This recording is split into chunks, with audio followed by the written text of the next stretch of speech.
Over 500,000 terns crowd onto this remote atoll in the Indian Ocean.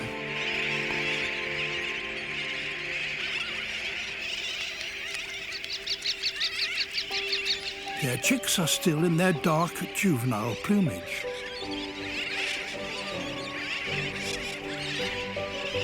They vary in age.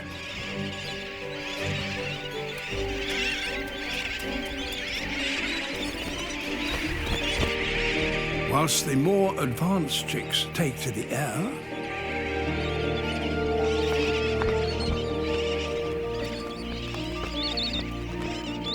others aren't quite ready yet.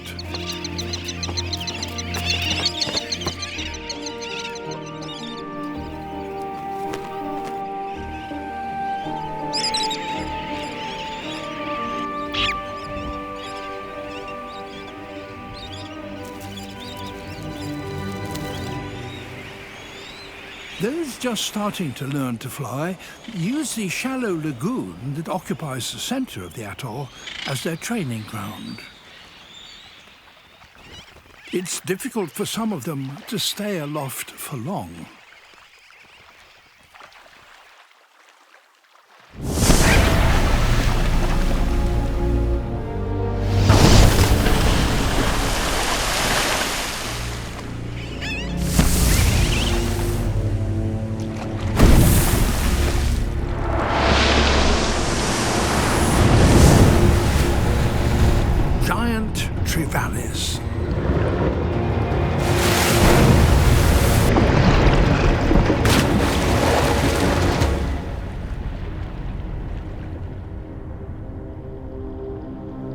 Usually, they are solitary hunters, but about 50 of them have come here from neighboring reefs, attracted by this abundance of potential prey.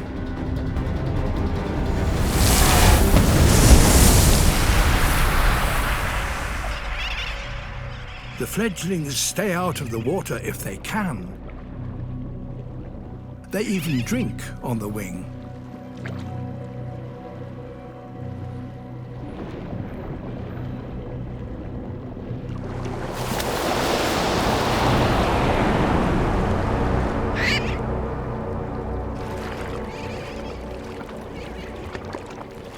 If the trevally are to catch one now, they have to up their game.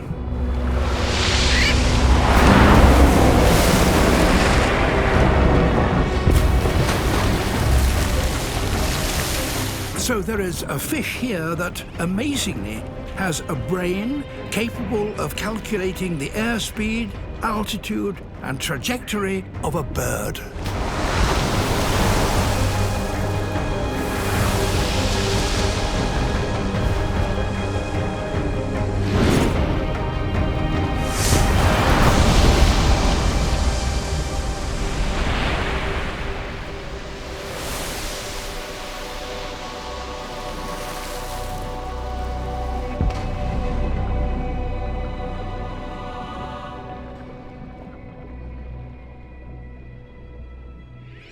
The time comes when every fledgling has to take to the air and collect food for itself.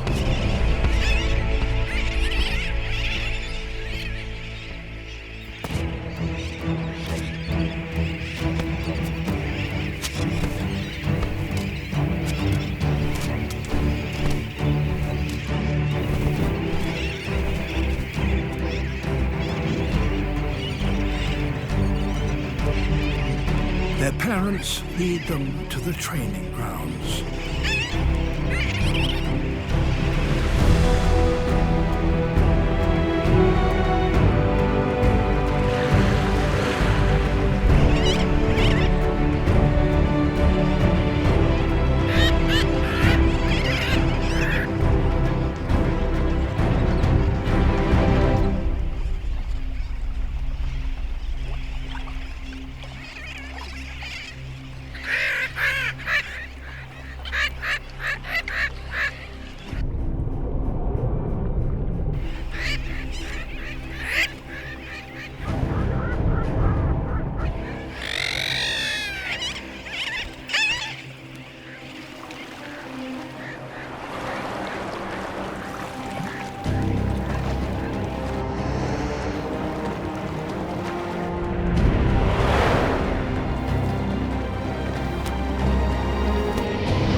If they are to survive, they must learn quickly.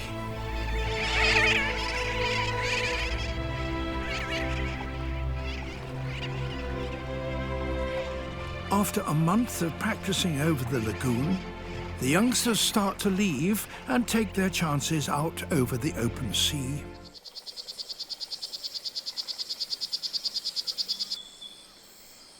This is a poison dart frog. Males raise their young in a very special way. A father will place each one of his tadpoles in its own tiny pool of water. This is one, nice and safe. He might have up to 5 other tadpoles, but he needs to remember where he put each one of them. This one isn't doing so well. Its tiny puddle has all but dried out. The tadpole will die unless its father can find a better place for it. If dads are good for one thing, it's piggyback rides.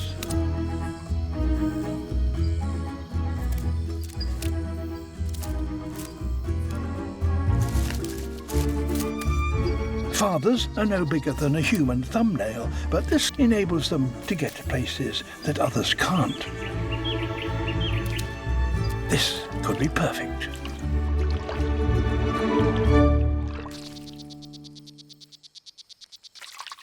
The only problem is that there's no food here. Fathers need help.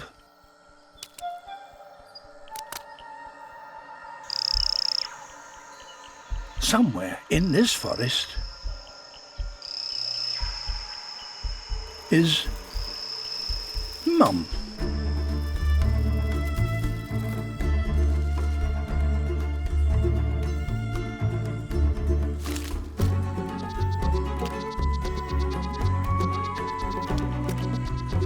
A female could do something a male cannot. But first, Dad must lead his partner to their hungry tadpole.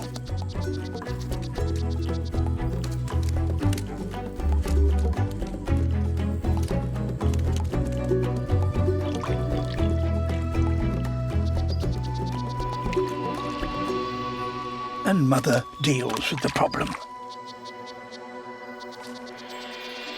She lays a single, unfertilized egg.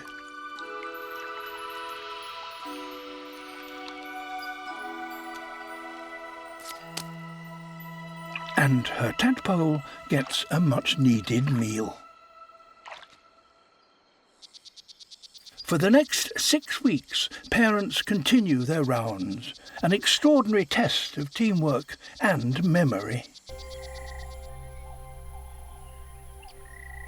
The Kalahari Desert. Here, food is more plentiful, but it's hidden.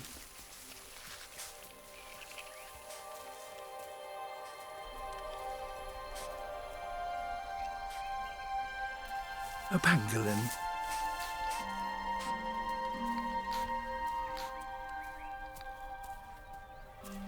She can collect food that others can't reach. A keen sense of smell enables her to detect the presence of ants and termites in their nests beneath the sand.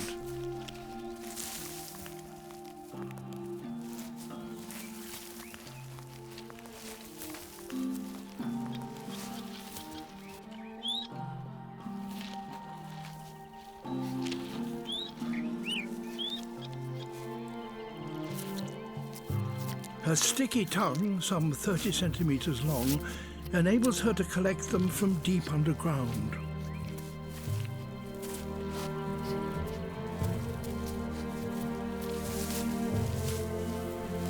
And she's being carefully watched.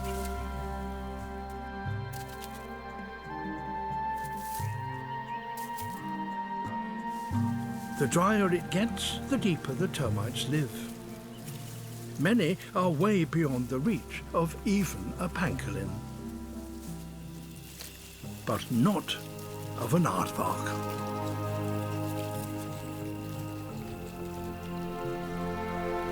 It's the world's largest burrowing animal.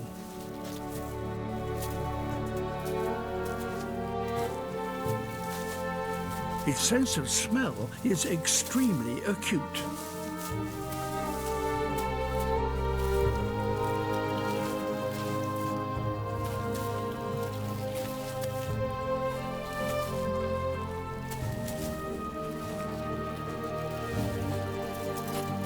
Shovel-like claws and powerful legs enable it to dig down to depths of 5 or 6 meters. A full-grown aardvark needs to eat about 50,000 termites every day. Termites are highly nutritious and full of moisture, and they can be collected here year-round.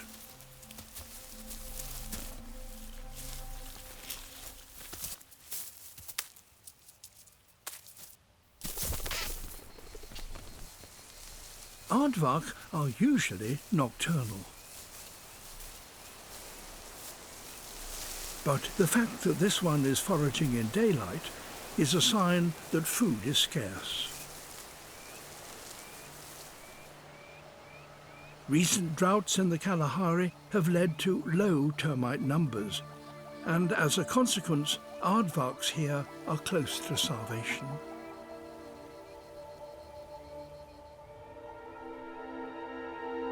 Changes in the world's climate are affecting many of Africa's animals.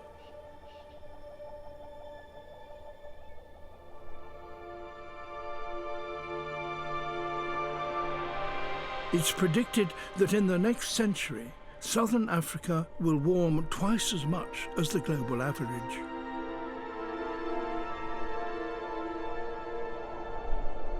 The future will be bleak for those that cannot adapt fast enough. A Sally Lightfoot crab. One of thousands of shore crabs just waiting for their moment. Every day they gather on the tropical shores of Brazil, waiting for the tide to go out.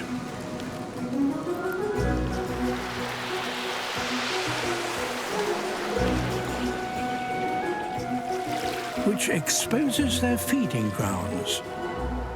Seaweed-covered rocks 100 meters from the shore.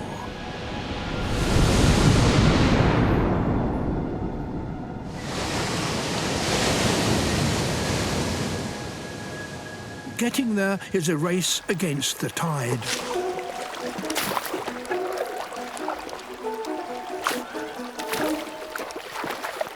They leap from rock to rock.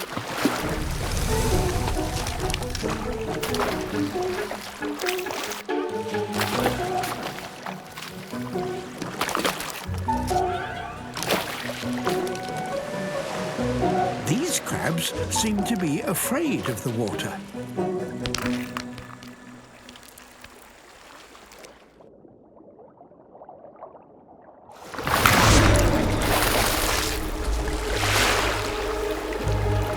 And for good reason.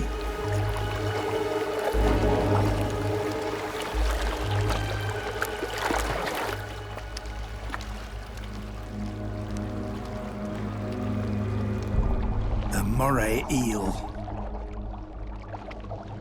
The chain moray is a specialist crab hunter.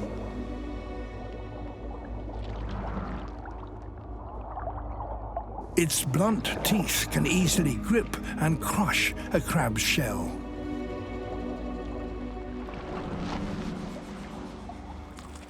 It's the crab's deadliest enemy.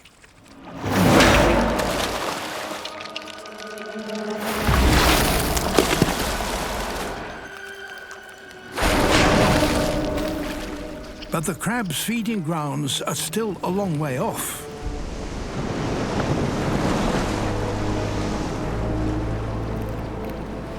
They must press on.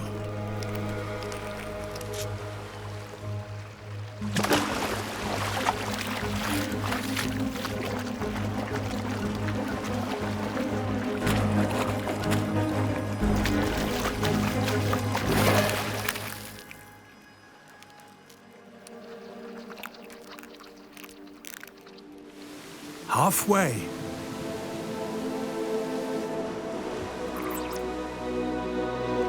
But their enemy has other ideas.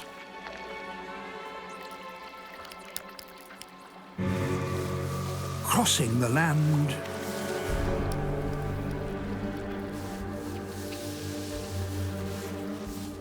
To reset the ambush.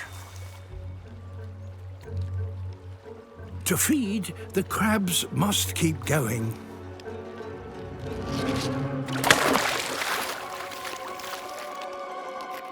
But nowhere is safe. An octopus, also a crab killer.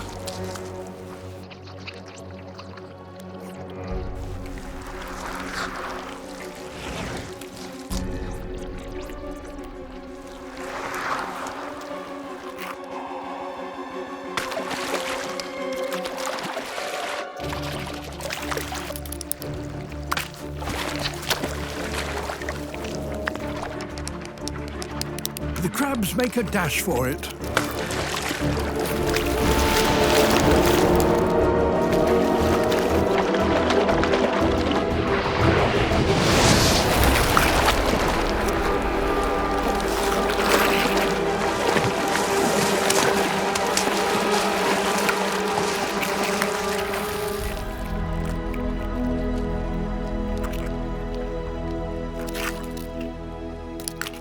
Made it.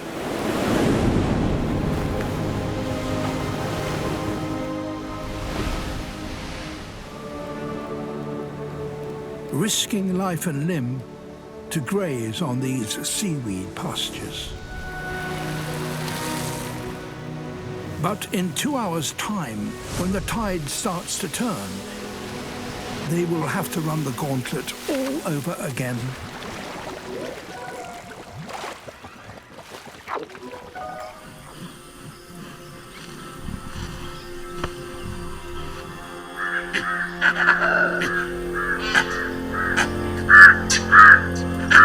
Alarm calls warn of an intruder.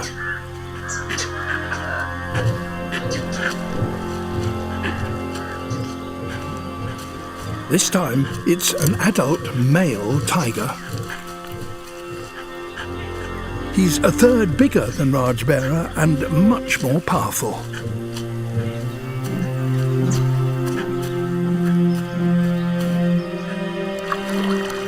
This is the cub's favourite waterhole.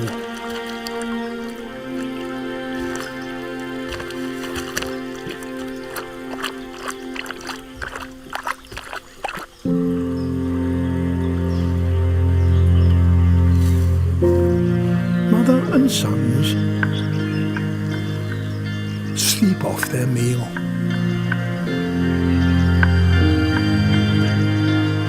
But Beaver heads off alone.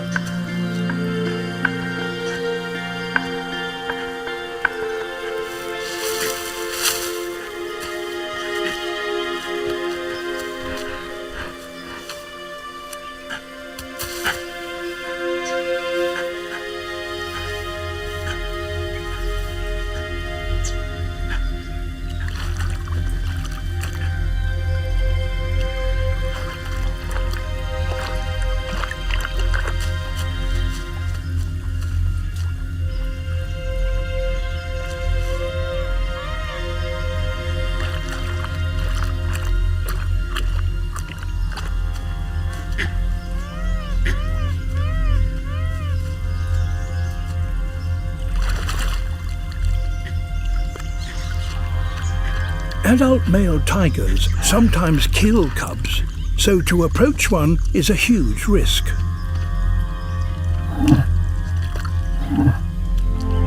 Unless, of course, he's your father.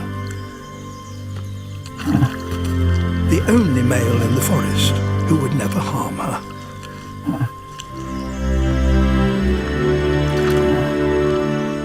Tiger fathers rarely meet their offspring. And he doesn't seem keen to get acquainted.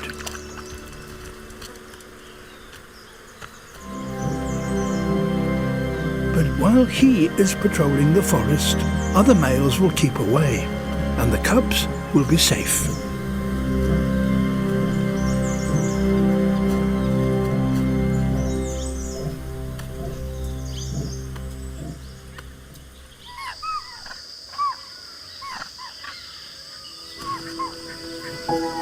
For everything else, the cubs depend on Rajbearer.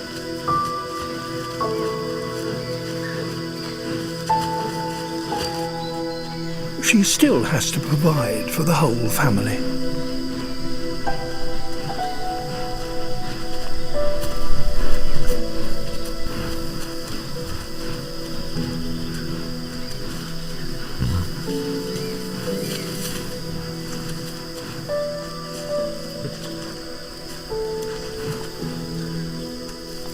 They're bullied constantly.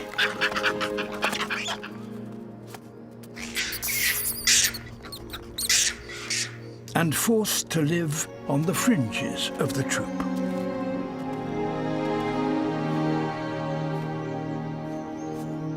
As outcasts, their only comfort is each other.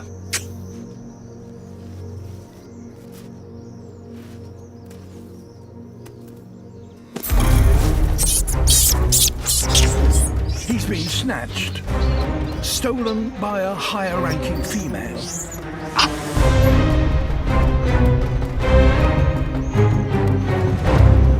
She is childless, and she wants a baby of her own. He's only a few meters away, but if his mother approaches, the rest of the troop could well attack her.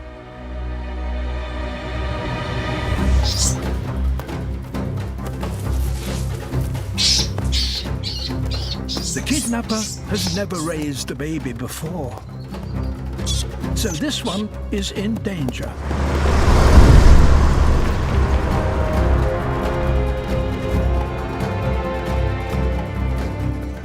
They're headed towards a cable car tower. The young mother can't let them out of her sight.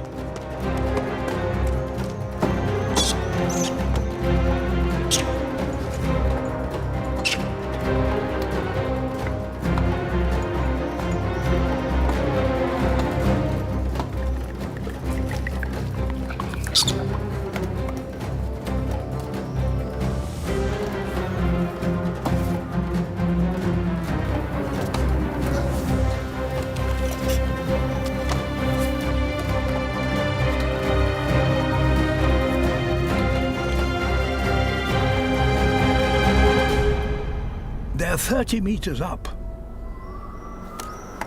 If she tries to grab her baby and fails, he could fall to his death.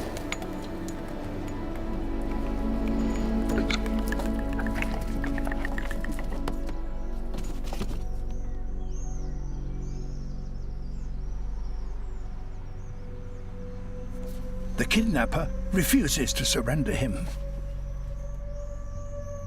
There's one last thing a mother can try, and to do it, she needs to recruit another macaque.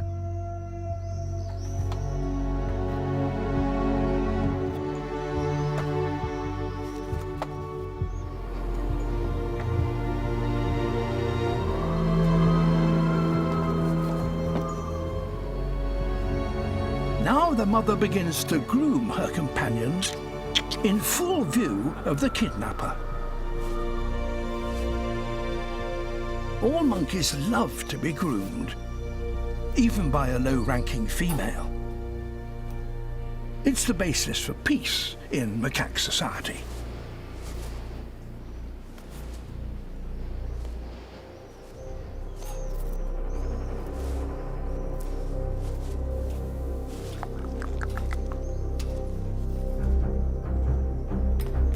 Eventually, the urge to join in is just too strong.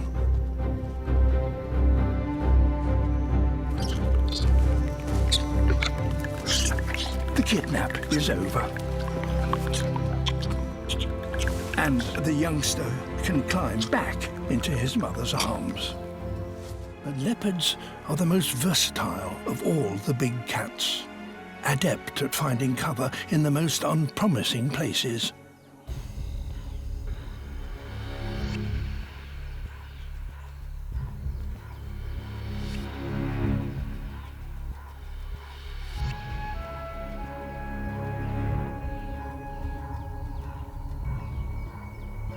The steep walls of the gully are now her cover for an ambush. The male puku is close enough, but he's too big to tackle. She needs to slip past him without being seen.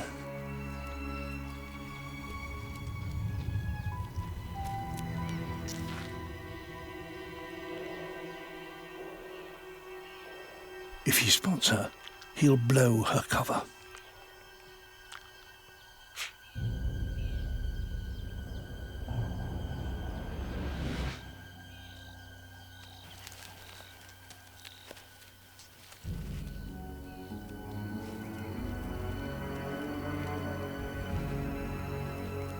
Slowly does it.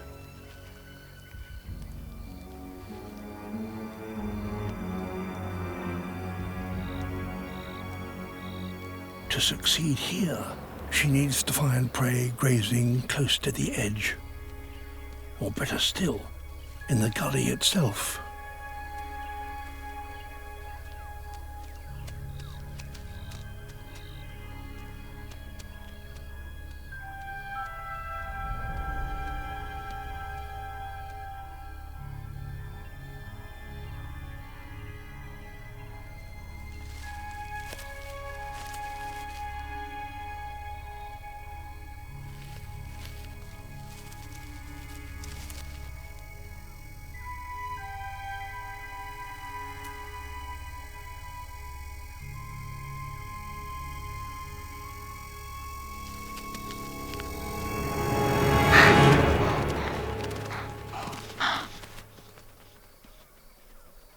Frustration.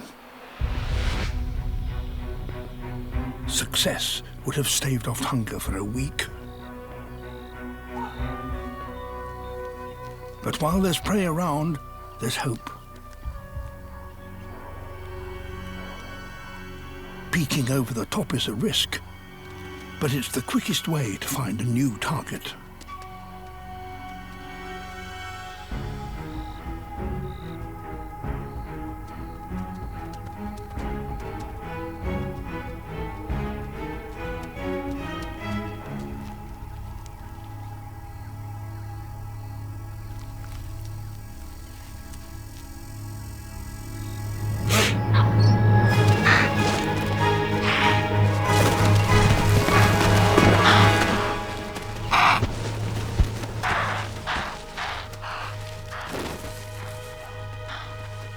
A burst of speed of 65 kilometers an hour, and it's all over in less than 6 seconds.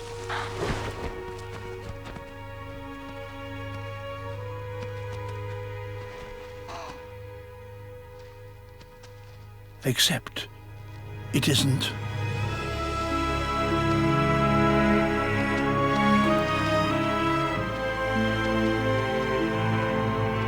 Dazed and disorientated, the impala makes a miraculous escape.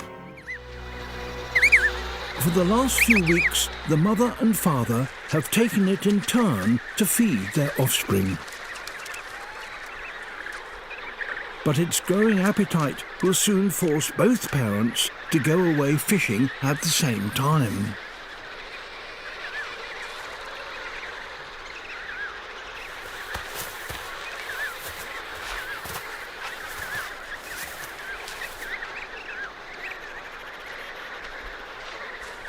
Now it's time to encourage the month-old chicks to stand on their own 2 feet.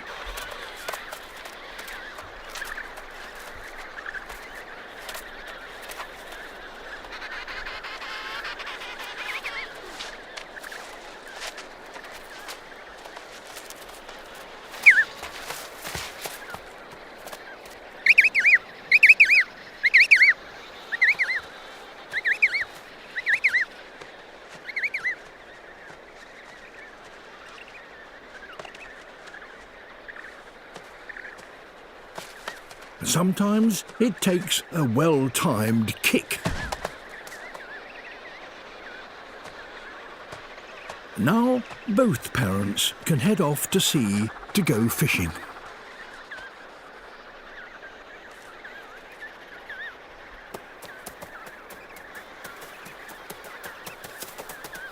For the first time, the chicks will have to face the elements without a parent to protect them.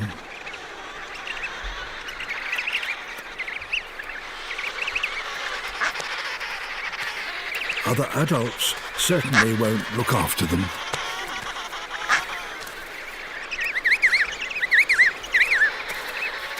So lone chicks gather together for comfort.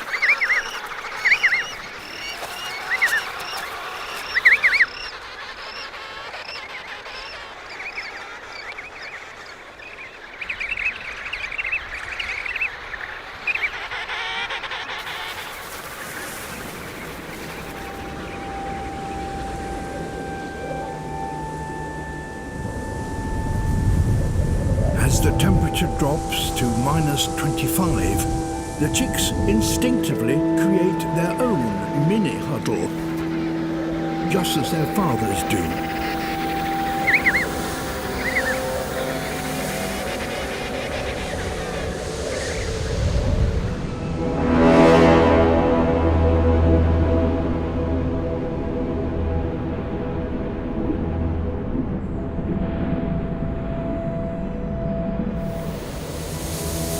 This is no time for a youngster to be alone.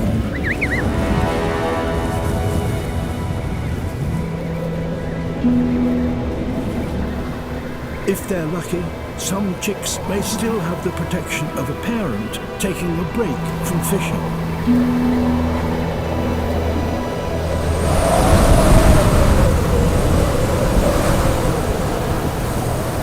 But for the majority, the huddle is their only shelter.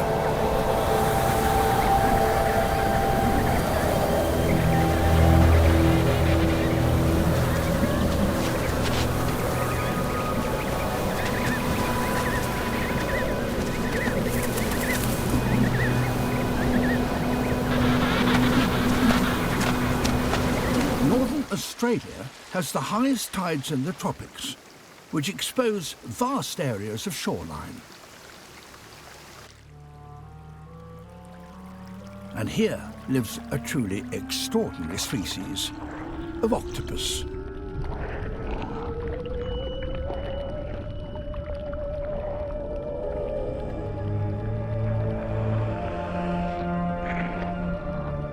Octopuses are marine animals. They live and breathe underwater.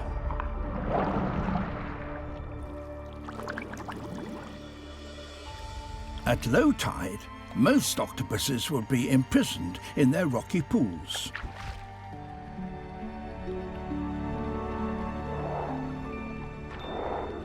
But this is no ordinary octopus.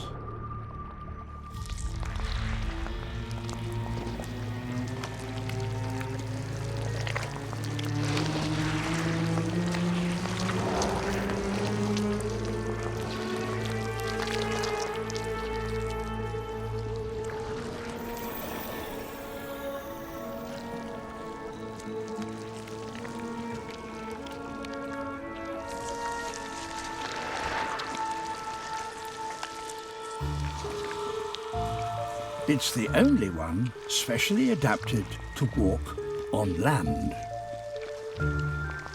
It pulls itself along using the hundreds of tiny suckers that line its arms.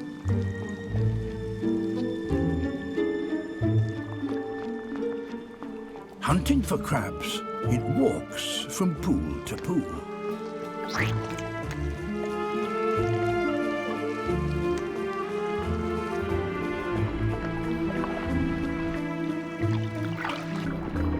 Apart from a rather startled fish.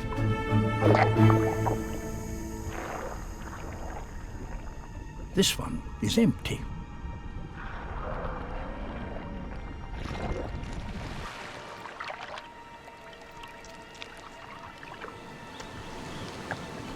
So the octopus moves on.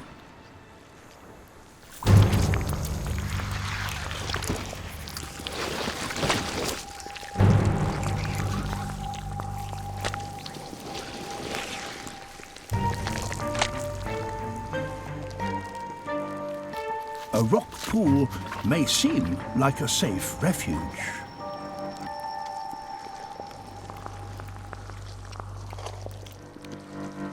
But the octopus's suckers enable it to move just as stealthily in water as out of it.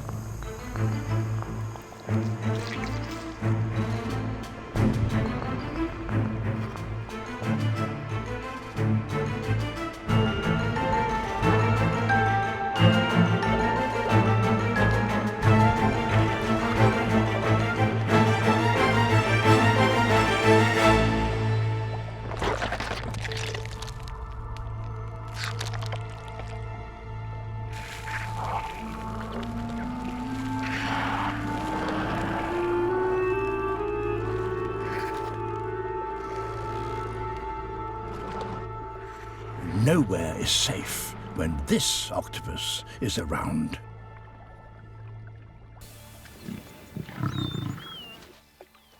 As they mature, young males begin to explore the boundaries of the pride's territory.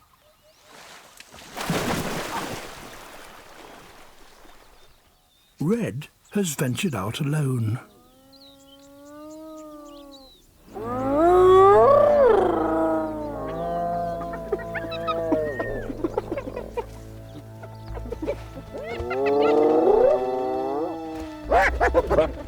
And blundered straight into the middle of the hyena clan.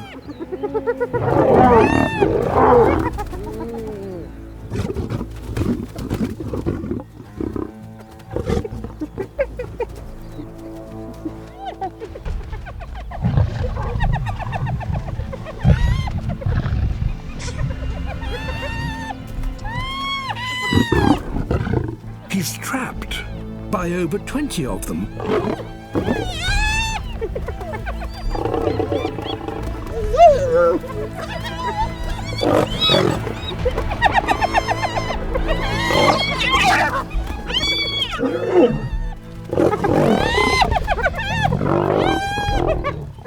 The pack tries to wear him down.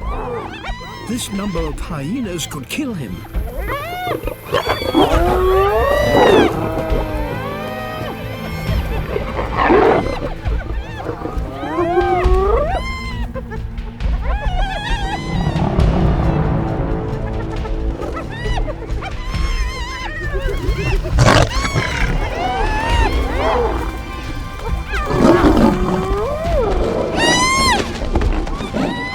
It's impossible to fight them all at once.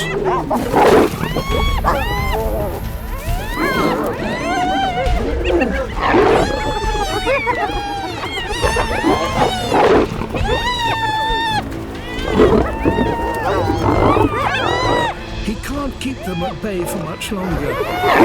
He's tiring fast.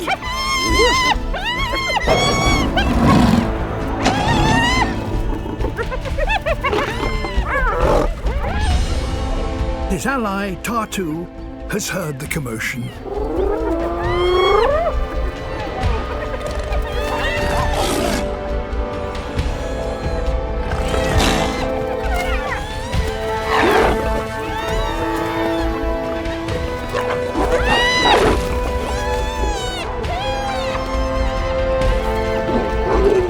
Now the odds have changed.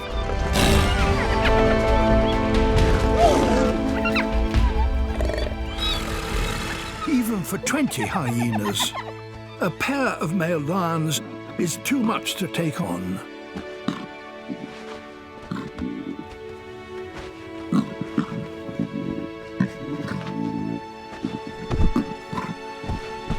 Red is lucky.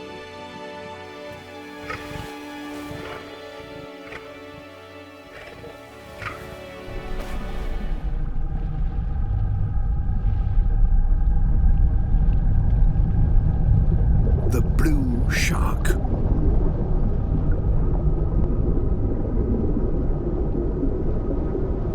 travels over 8,000 kilometers a year, riding on the currents supported by its broad wing-shaped fins.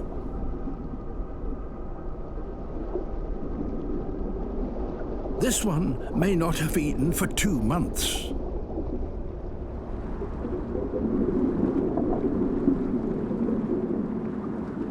But the currents can carry promising traces of fatty oils from many kilometers away and will lead it to its next meal.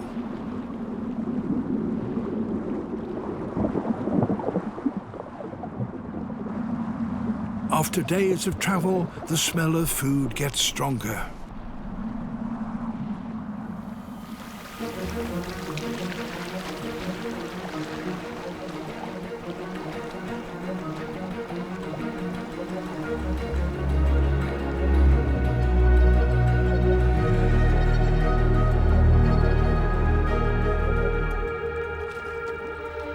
A dead whale, recently struck by a ship.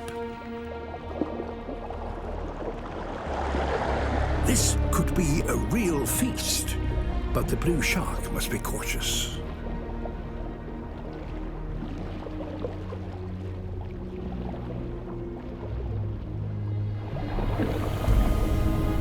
Great white sharks,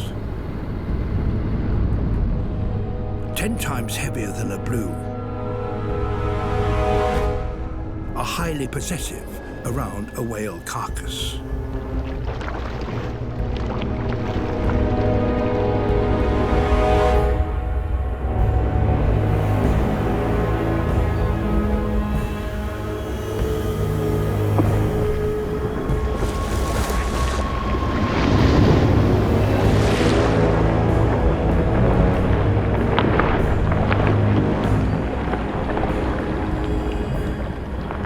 Whites are eager to feed on energy-rich whale blubber, which we now know forms a major part of their diet.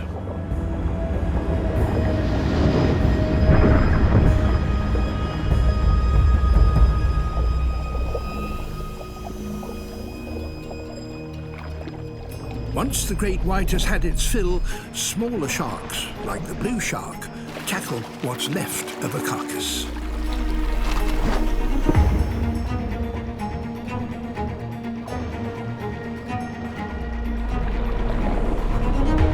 As the oils from this dead whale spread more widely, more and more blue sharks appear.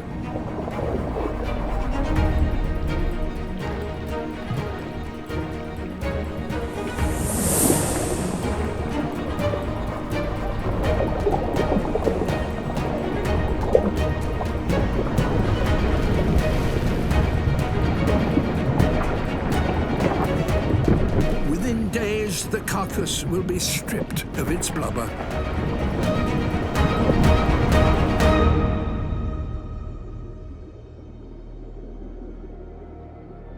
Then, no longer kept buoyant by its oil, it will sink into the depths below. The blue, with its reserves of fat replenished, can now survive for another 2 months without eating.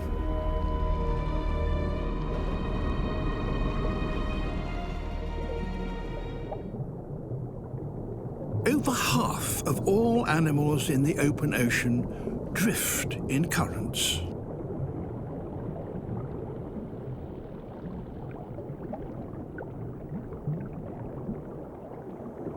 Jellyfish cross entire oceans, feeding on whatever happens to tangle with their tentacles. Some can grow to 1 meter, even 2 meters across. And when, by lucky chance, they encounter a patch of sea rich in plankton, their numbers explode.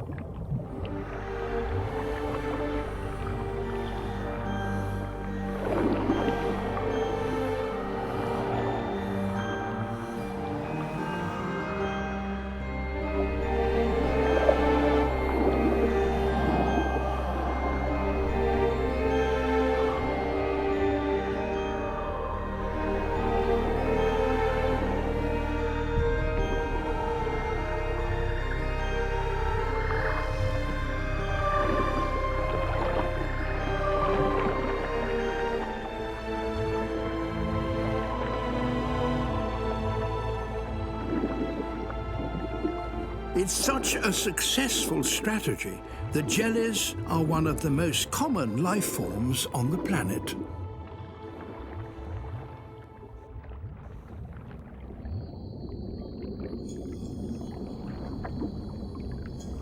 But among the jellies, and looking somewhat like them, is a rather more complex and sinister creature.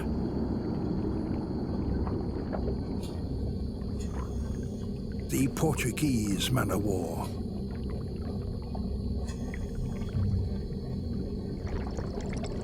It floats with the help of a gas-filled bladder, topped by a vertical membrane. With that serving as a sail, it maintains a steady course through the waves.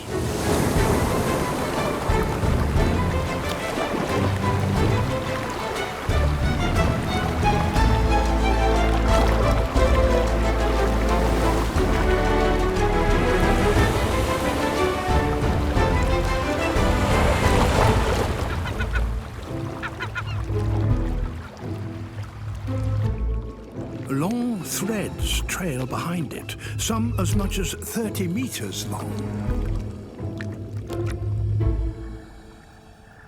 Each is armed with many thousands of stinging cells. A single tentacle could kill a fish, or, in rare cases, a human.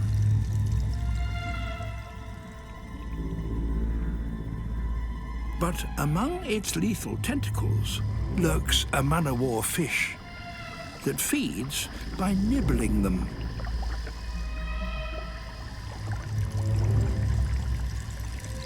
Whilst this fish has some resistance to the stings, it must still be extremely careful.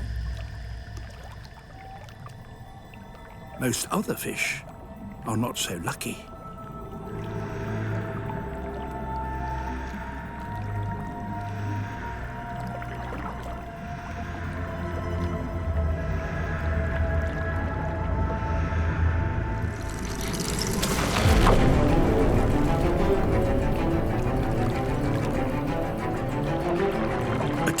Has caught this one and reels it in.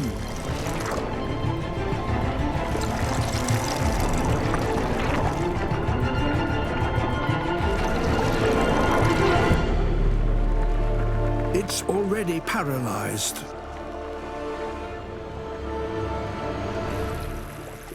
Specialized muscular tentacles transfer the victim to others that digest the catch, liquefying it with powerful chemicals.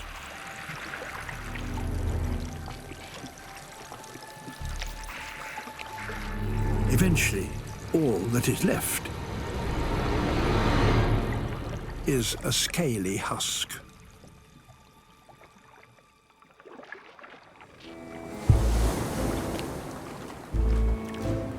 This voracious man-o'-war may collect over 100 small fish in a day.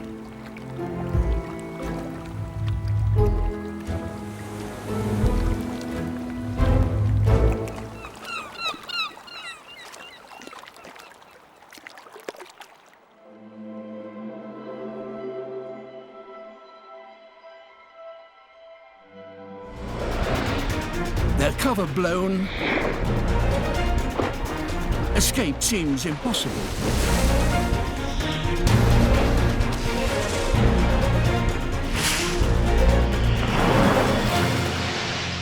But these particular fish have a unique ability.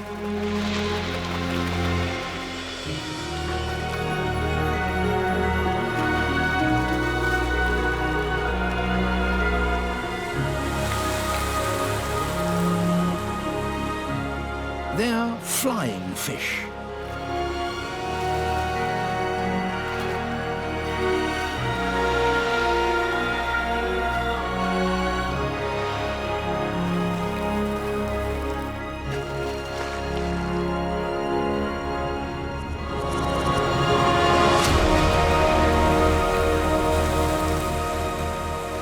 With an extra thrust from their tails, the flying fish get airborne once more.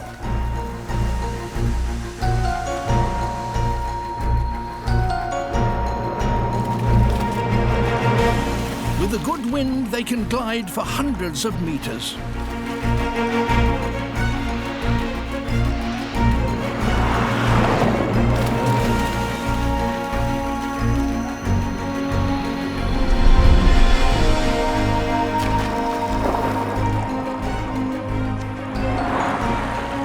This is just what the frigate birds have been waiting for.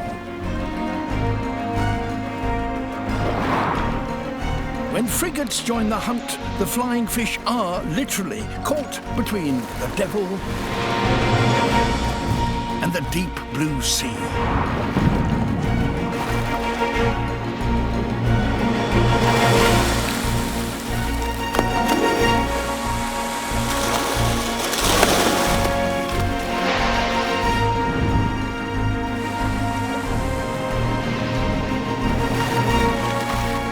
If the flying fish get too much lift, they become easy prey for the frigates.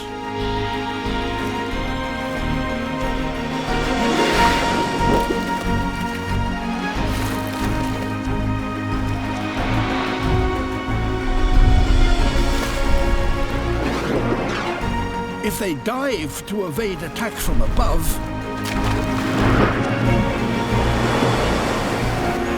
they could fall into the mouths of the Dorado.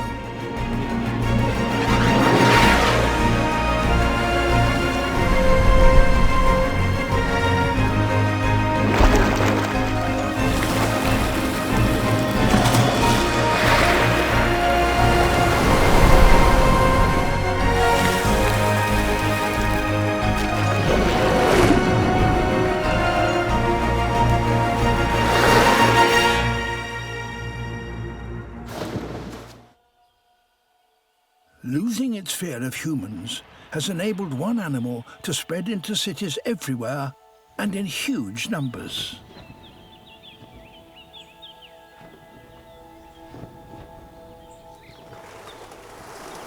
Pigeons are by far the most successful urban bird.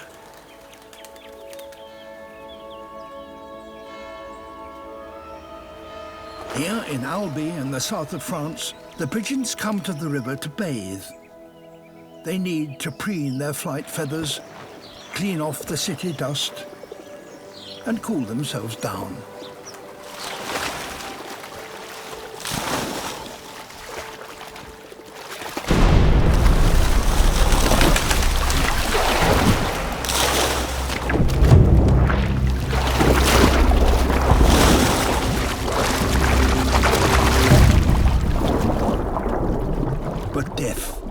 In wait.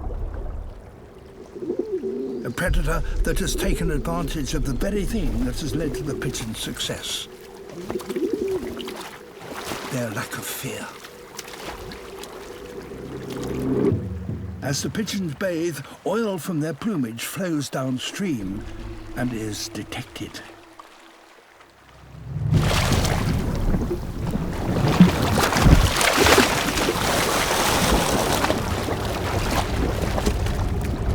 Monstrous Wells catfish.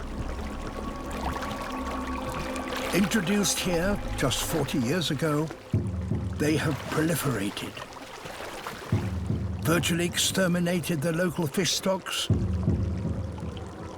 and they've now developed a taste for pigeon. Their eyesight is poor, so they use their barbels to sense the movements of their victims.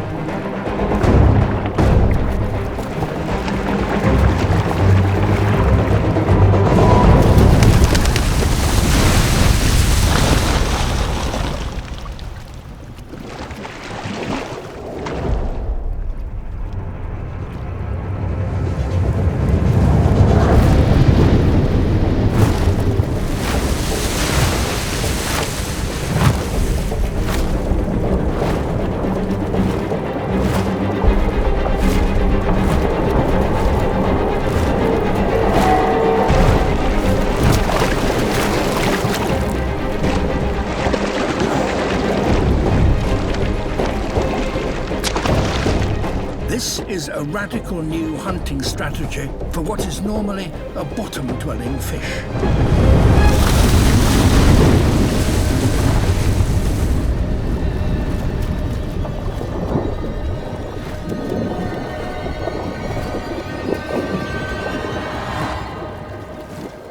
After 1,000 years of living in this city, pigeons are now having to learn to avoid a fish.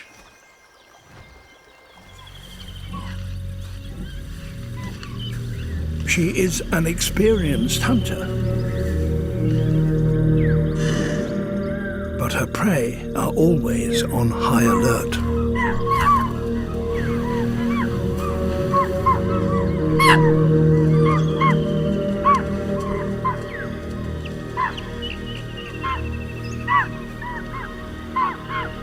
Fortunately, she knows how to disappear.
Even with her experience, most hunts end this way.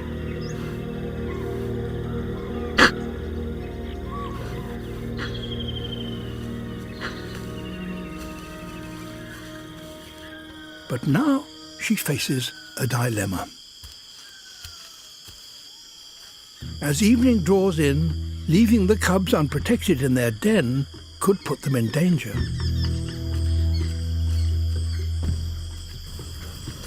The night shift are already on the prowl. A sloth bear.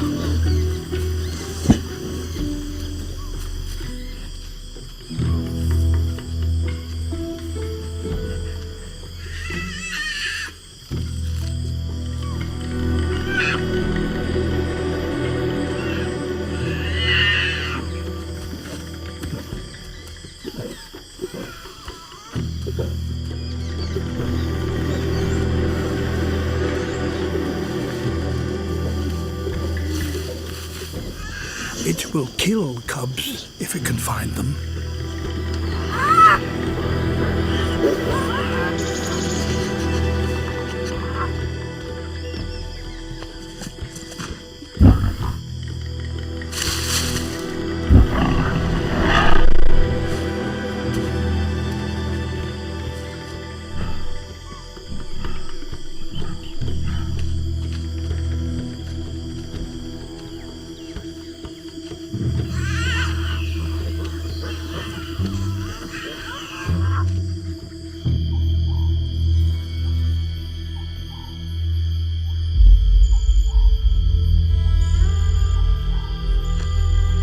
Once the den has been discovered, it's no longer safe.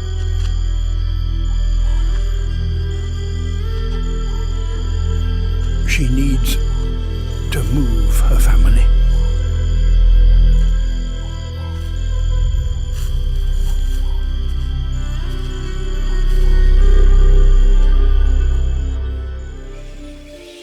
A little red flying fox. Their ancestors flew here, travelling along the chain of volcanic islands that links Asia to Australia. But their huge wings, which stretch from their fingers to their toes, make it difficult for them to walk or take off from the ground. So when they want to rest, They hang upside down in trees.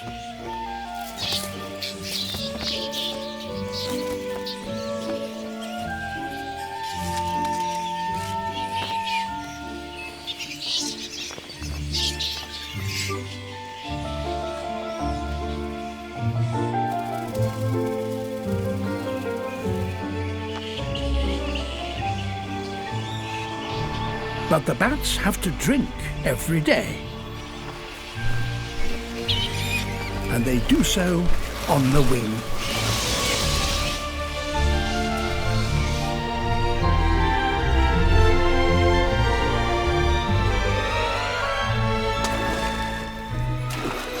They swoop just low enough to wet their bellies, and then, back in their roosts, they will suck out the water.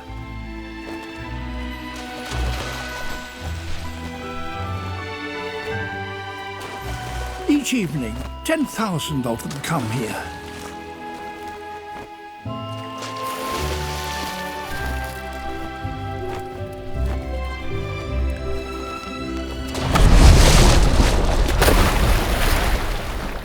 Not all of them return. Every 2 meters of river, there is a crocodile. They were here long before the bats. Survivors from Australia's prehistoric past.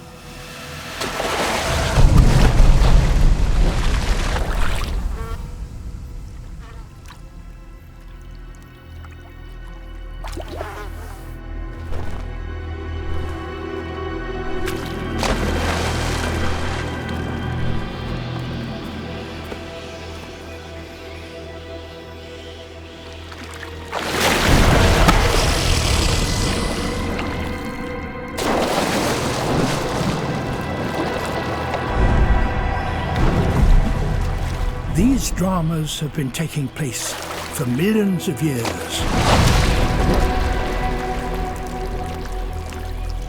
Aerial agility versus patience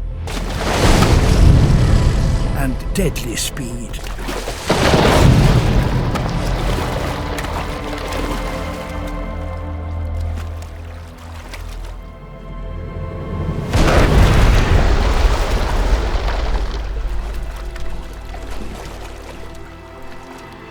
Australia's forests are hostile places in which to make your home.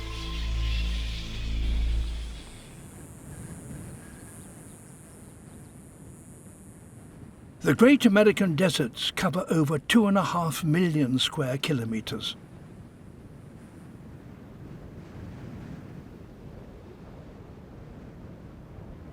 Here, roasted by the sun and blasted by the wind, the rocks disintegrate and mountains, particle by particle, are reduced to sand.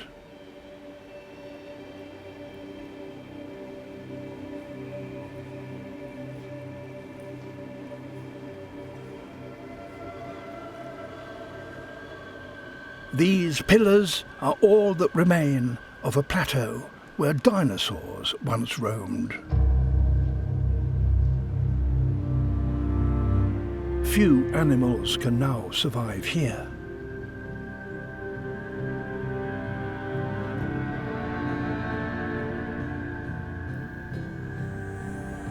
In summer, as in all deserts, the enemy is heat, and it returns every day.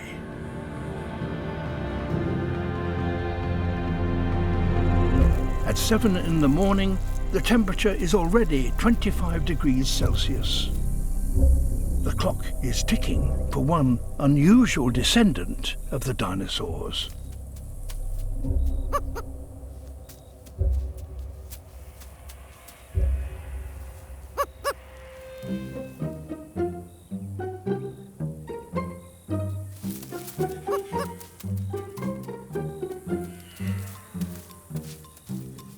A road runner, found only in the deserts of North America, built for a life on the ground. He can run at over 30 kilometers an hour. But the prey he seeks are one step ahead.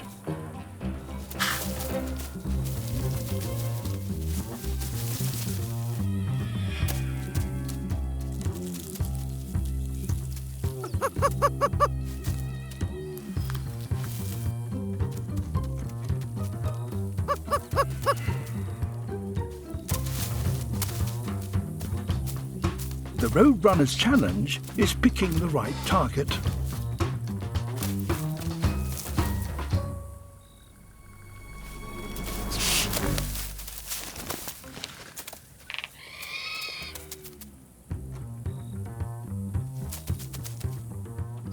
A Gila monster. Too big.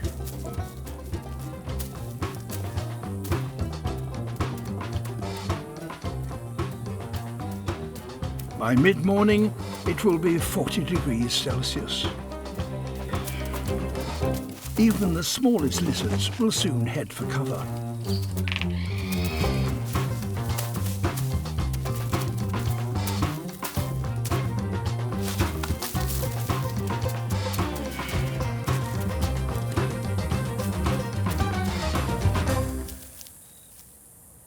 A centipede.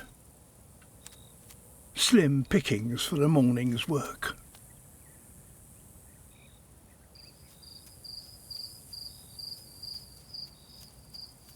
Hunting should get easier and prey will stay out longer once the summer's peak begins to fade.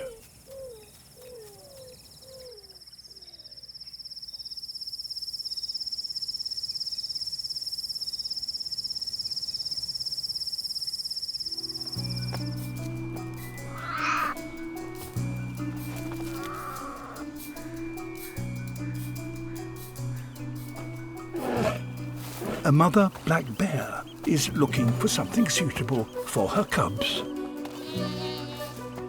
This is their first ever trip to the seaside.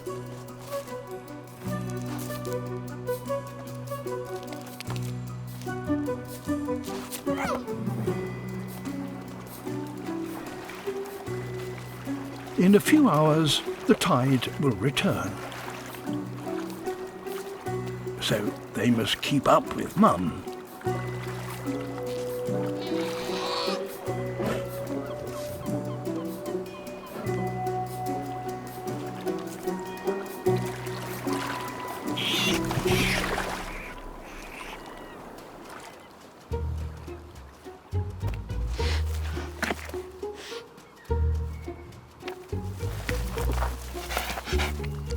Here's something tasty.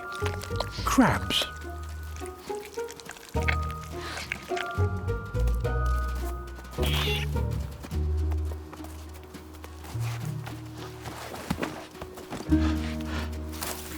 Big crabs can give a nasty nip, so it's best to start off with smaller ones. During spring, 3/4 of the bear's food comes from the beach.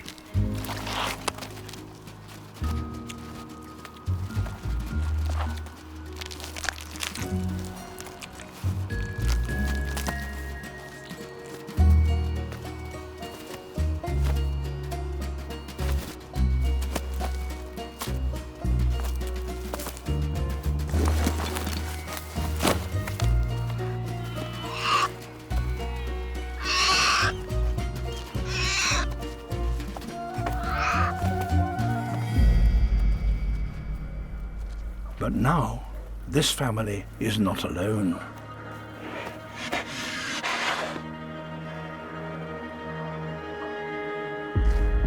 An adult male. He is double her size, and they're in his territory.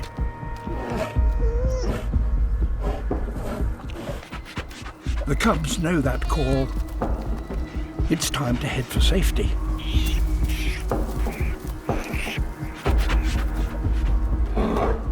Bears have poor eyesight, but their sense of smell is acute, and the male has detected intruders.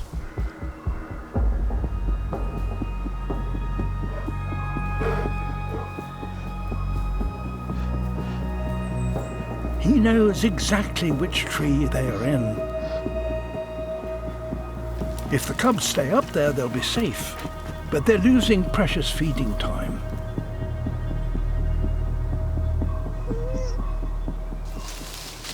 For now, he's content to leave his scent mark. A warning note for trespassers. The family moves on. For the cubs, lunch today will have to be a takeaway.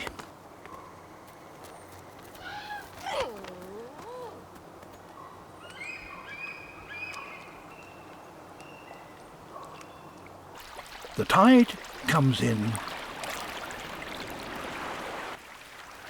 and within minutes, feeding time is over for another day.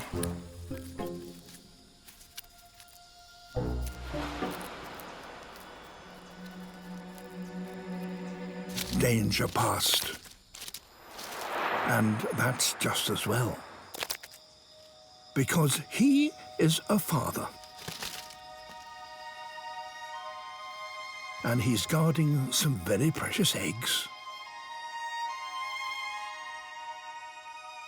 For the last few weeks, females, one after the other, have visited him and entrusted him with their offspring. Some are now almost ready to hatch. There are several clutches on the leaf, and those at the top, the most recently laid, are barely a day old.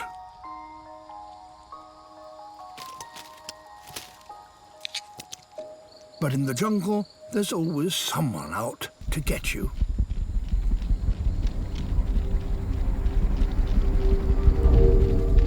This wasp is a specialist hunter of frogs' eggs. It's noticed the wriggling tadpoles at the bottom of the leaf.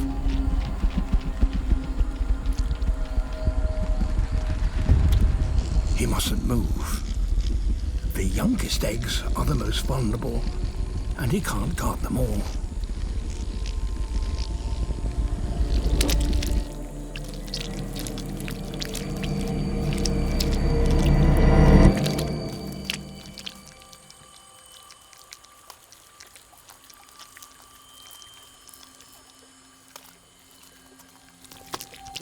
But these tadpoles are not as helpless as they might appear.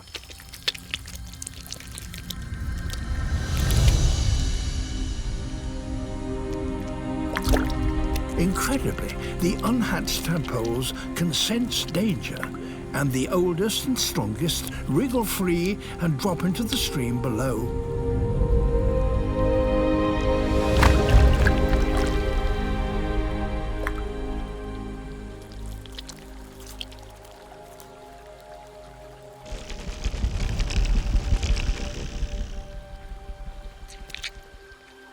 The eggs at the top of the leaf, however, are still too young to hatch.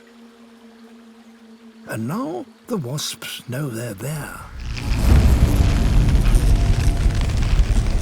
But the male's back looks very like the youngest cluster of eggs.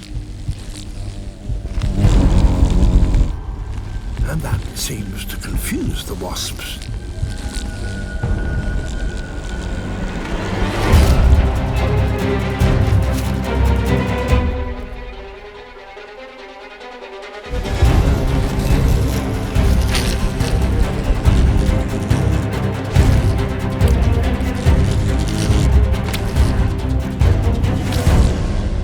Using his own body as a decoy is a huge risk.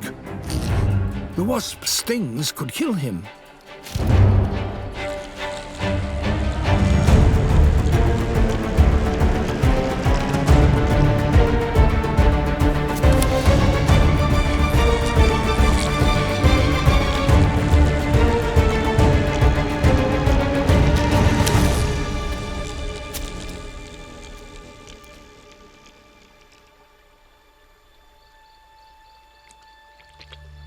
He's managed to save most of his young. He'll have to remain on guard for another 2 weeks. But in the jungle, just surviving the day can count as a success.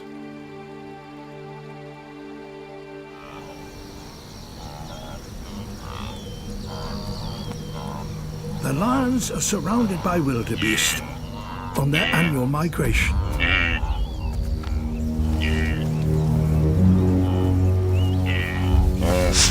A quarter-ton bull would make a good meal for all 10 of the pride.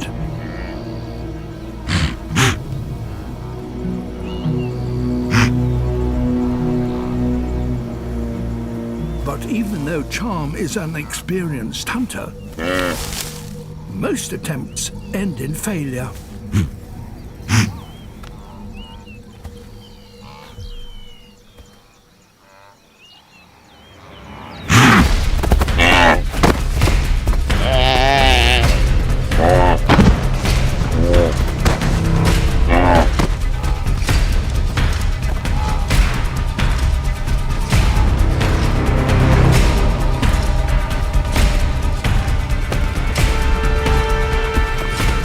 Uses her hind legs to knock the wildebeest off balance.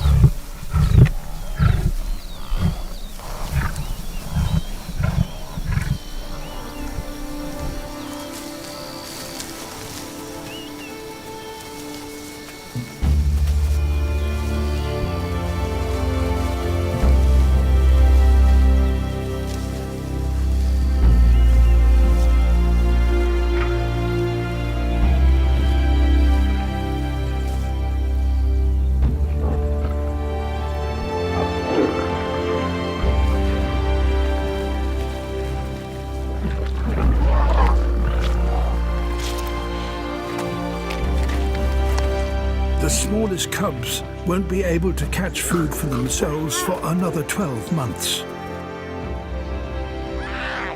Their ever-growing appetites mean that Charm and Sienna have to hunt around the clock.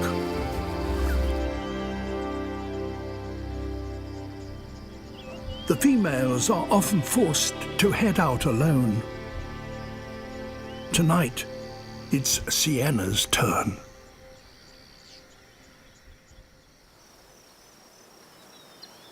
Sunrise.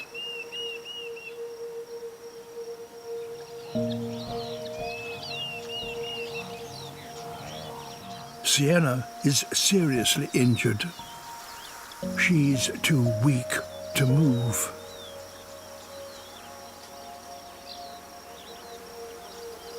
A lone lion is always at risk of attack by buffalo, hyenas, even other lion prides.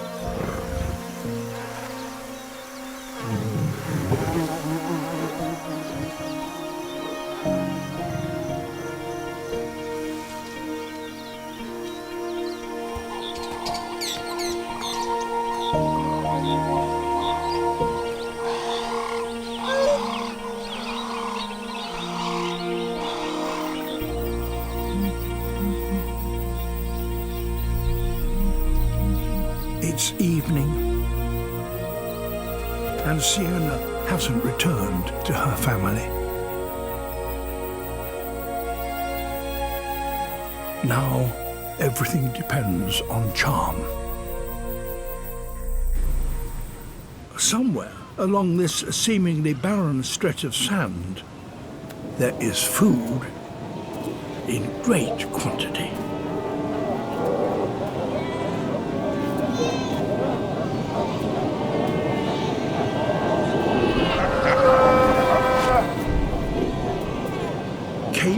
Fur seals. There are around 10,000 of them here.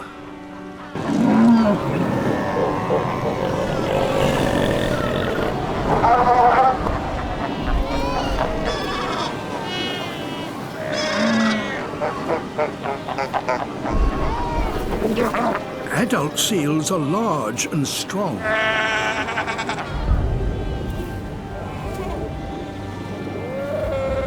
but their pups are neither.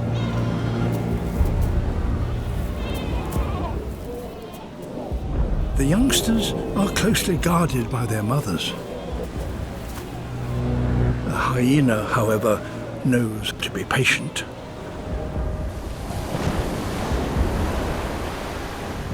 Sooner or later, seal mothers must return to the ocean to cool off.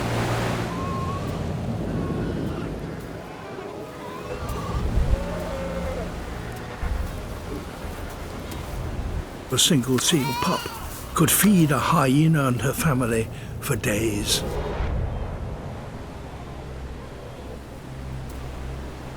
But finding food is only half the battle. It now has to be carried back.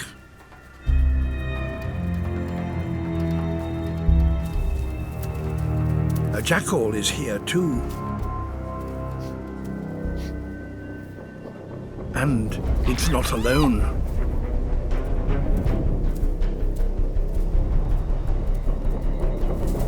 If a hyena loses her kill, she'll have nothing with which to feed her cubs.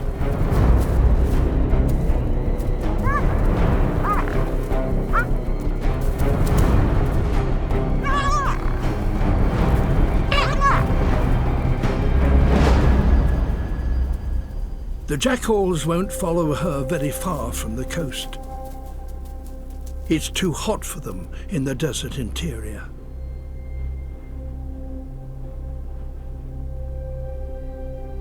Only by making these long journeys can brown hyenas manage to survive in the middle of the Namib.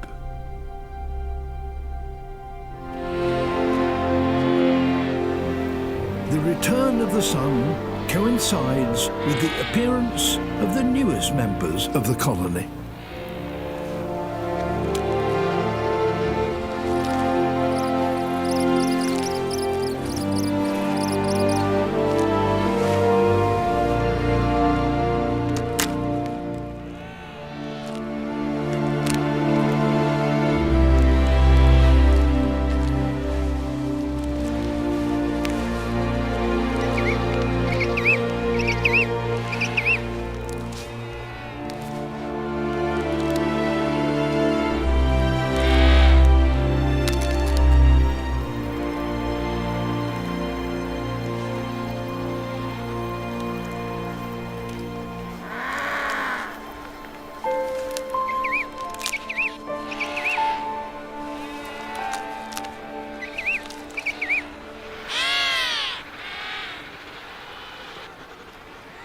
In a matter of days, there are thousands of hungry mouths, all demanding food. Their fathers haven't eaten anything for nearly 4 months. Yet they have kept back a vital reserve, a kind of thick penguin milk, just for this moment. But it's only enough to keep the chick alive for a few days. The females must return soon with food. For some, it's already too late.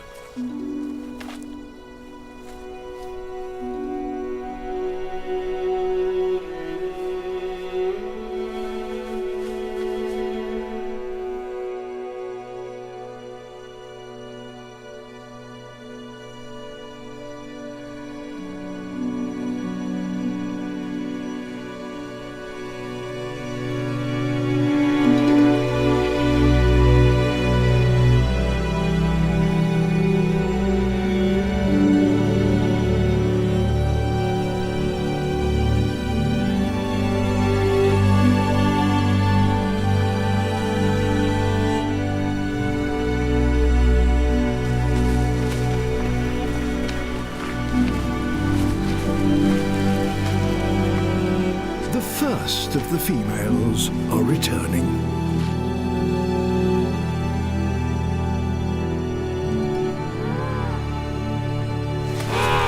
Fat and well-fed, more arrive, all with food for the chicks.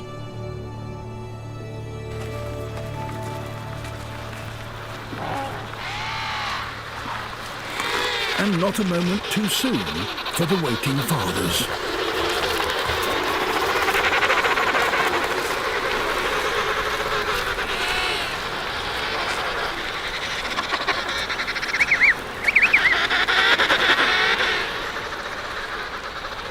A mother's first sight of her young chick.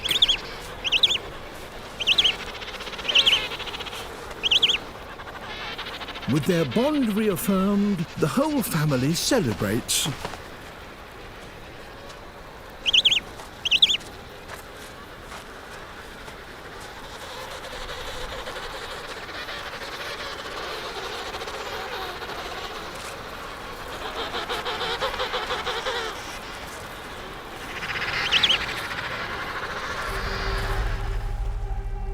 Off the south coast lies by far the biggest of them, Tasmania. And that has its own special marsupial. One that seldom appears until after dark. The Tasmanian devil.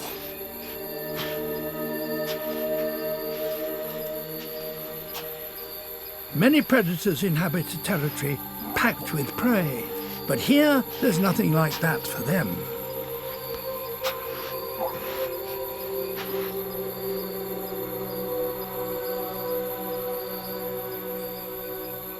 Each may travel for miles, night after night, prepared to eat anything it can find, dead or alive.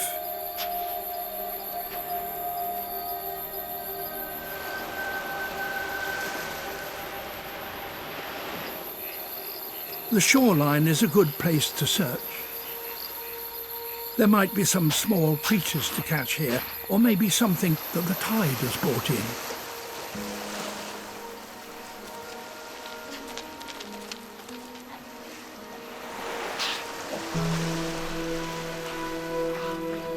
The carcass of a wallaby has been washed ashore.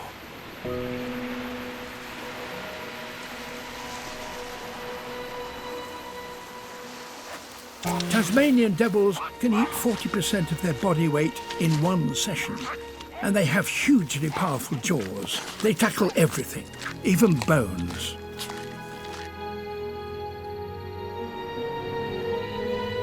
Back at the den, there are other hungry mouths.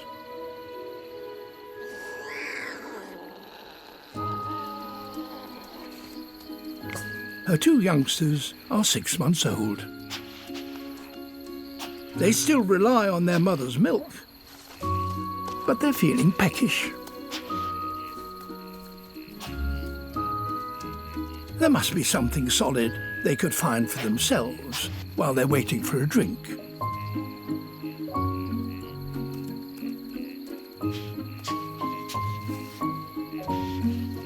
Is this food?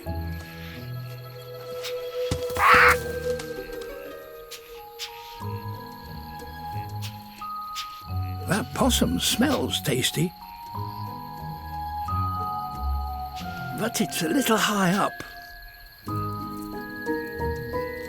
This looks more promising.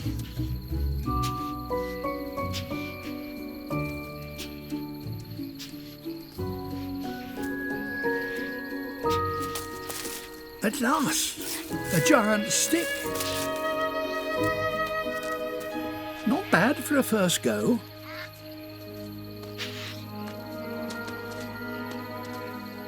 Their mother will protect and feed these youngsters for another 3 months. Their survival is important to her, but also for us. Because these are one of the last devil families in the world.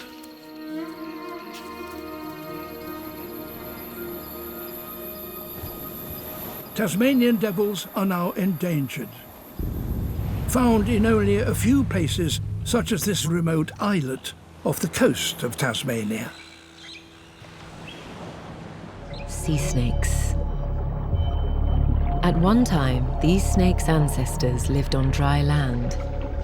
They must still visit the surface to breathe.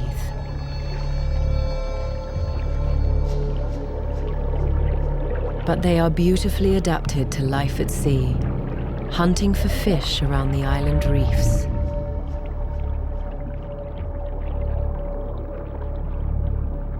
They have some of the most toxic venom of any animal, so they don't have many predators. But as they forage off the coast of one small island, their greatest nemesis is approaching.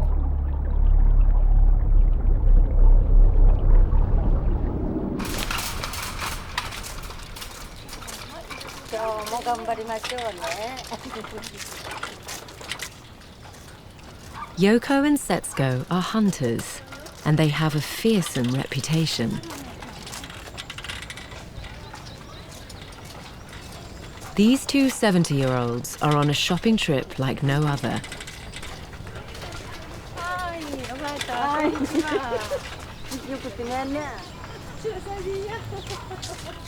Yoko and Setsuko live on the tiny island of Kudaka. It's only 4 kilometers across, and with limited space on land, the locals look to the sea to provide.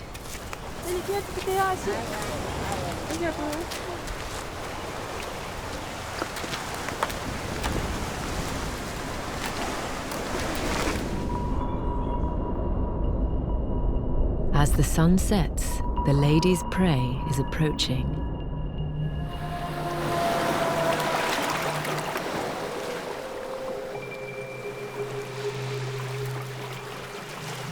On certain summer nights, venomous sea snakes move towards the island and gather in coastal caves,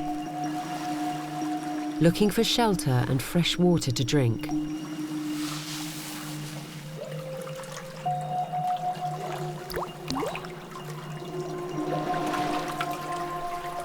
But coming ashore on this island is extremely risky.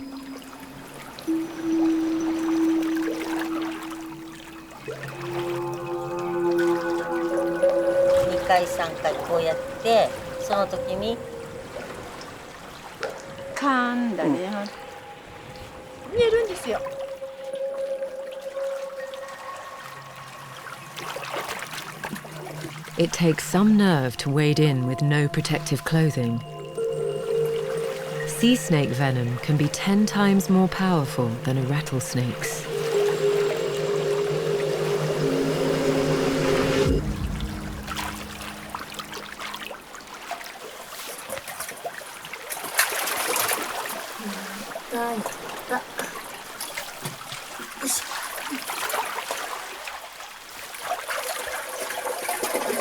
Yoko has been hunting snakes for 40 years. It's a skill that's been passed down the generations here for at least 5 centuries.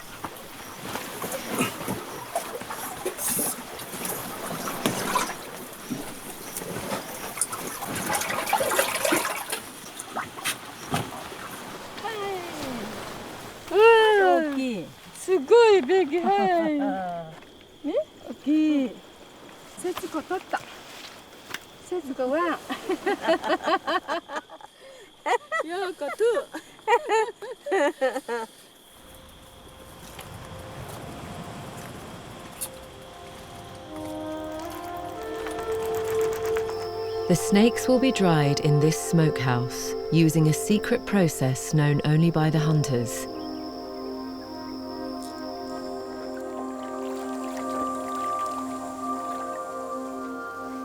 Then they go into a special soup.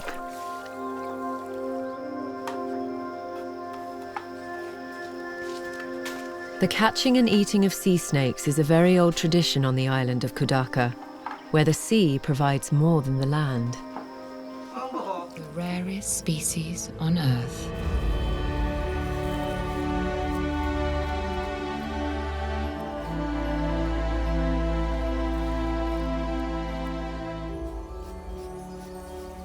This insect-eating prehistoric mammal has walked planet Earth for 80 million years.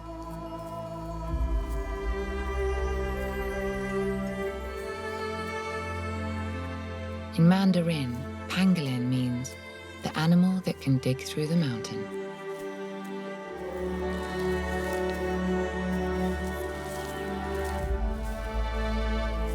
Its powerful claws have evolved to tear open termite mounds. A single pangolin can consume 70 million insects a year, helping to keep the ecosystem in balance and earning it the title Guardian of the Forest. Shy nocturnal creatures, they spend most of the day in underground burrows.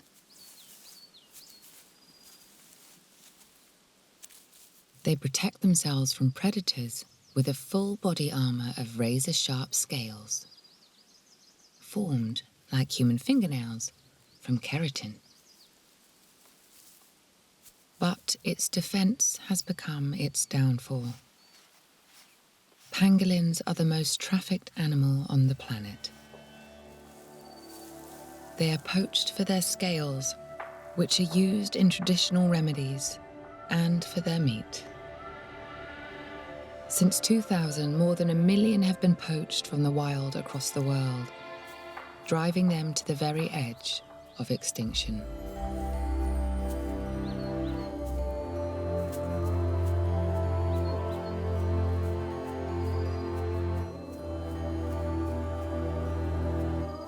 Although their scales have officially been banned from use in traditional medicine, it's going to take rigorous enforcement to save this extraordinary creature from extinction. The fact that one of its last natural refuges is here in the Uyi National Park, the centre of a global tea industry, is perhaps the greatest symbol of how, when man works thoughtfully with nature, both can thrive.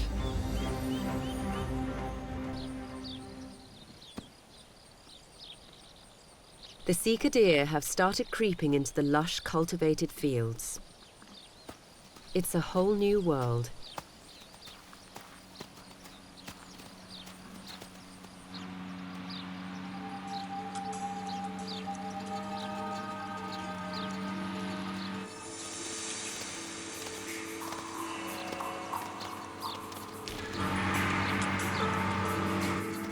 These fields are brimming with specially sown grass, intended for cattle. But this herd always seems to be one step ahead, helping themselves to the best grass before it can even be cut. Every year, deer can munch their way through over 30 million pounds worth of crops. But some farmers have developed a live and let live attitude.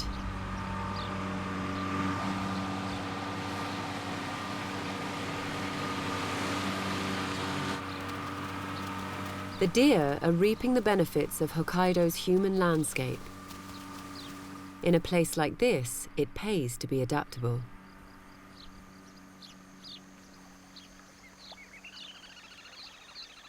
In the warmth of early summer, the red-crowned cranes have moved into the farmland waterways. And they have a new family member. They traditionally nest in marshes, but most have been drained. So the cranes are raising their chick in an irrigation channel.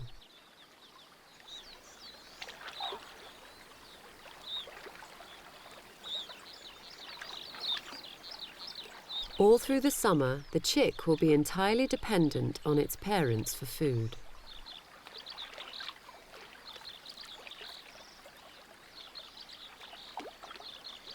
The channel is teeming with insects, fish, and frogs. But the parents can barely keep up with their gangly offspring's appetite.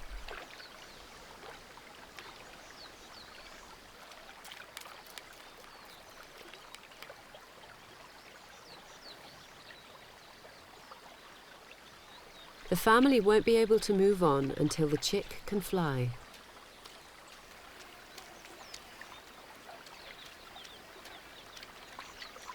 In the meantime, they can't escape from surprise visitors.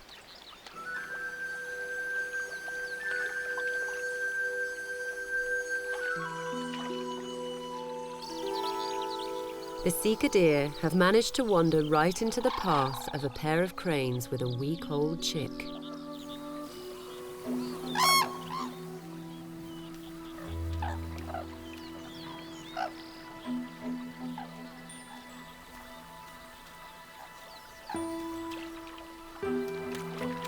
Mum and Dad work together to shepherd the chick to safety. And then a quick flash of the dagger-like beak to make sure the deer keep their distance.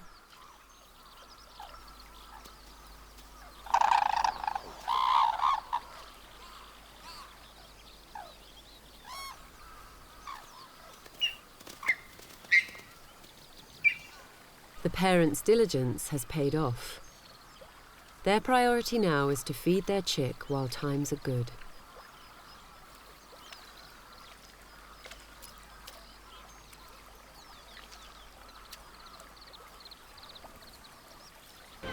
St Andrew's Beach is one of the most crowded on the planet, and so holding a territory here is a constant battle.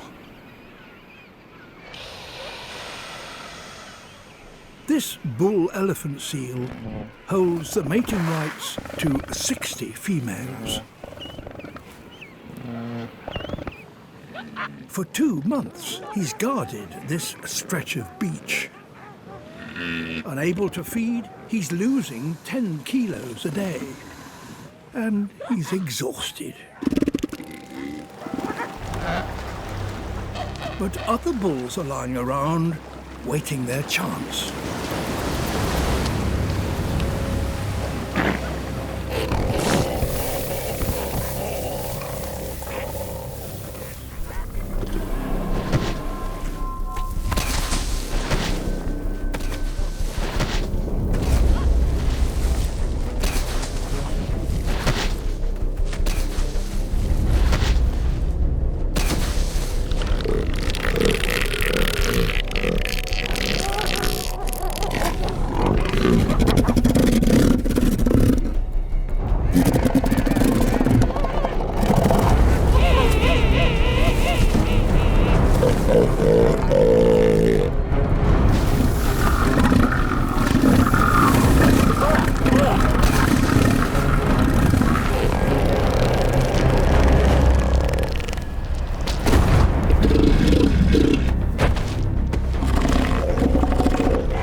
Blubber, 15 centimeters thick, is protection against the cold, but not from the impact of a 4-ton opponent.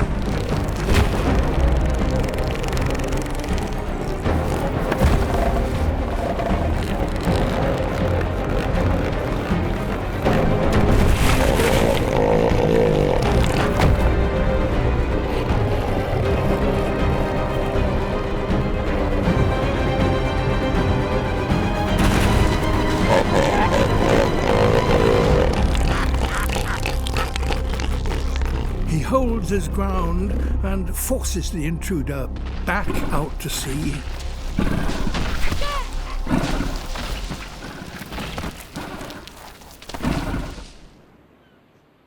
Life in the Antarctic is harsh indeed. But all these creatures come here because the Southern Ocean is one of the richest on Earth. In the underwater forests off northern Japan, the residents of this sunken wreck are waiting for the summer temperatures to reach 16 degrees Celsius.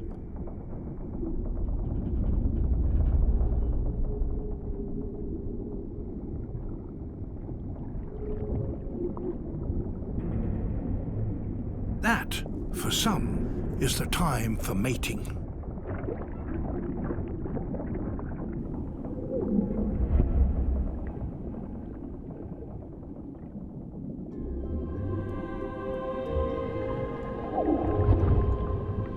Kind of giant wrasse called a crocodile.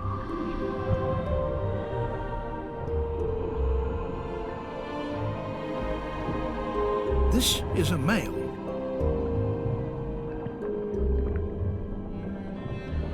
And in female terms, he's particularly handsome.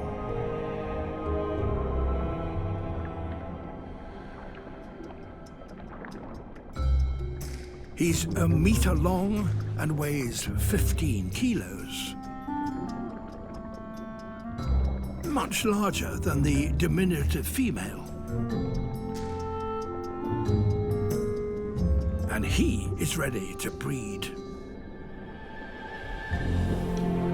He attempts to mate with her, and with any of the other dozen or so females that live in his territory, whenever he gets the chance.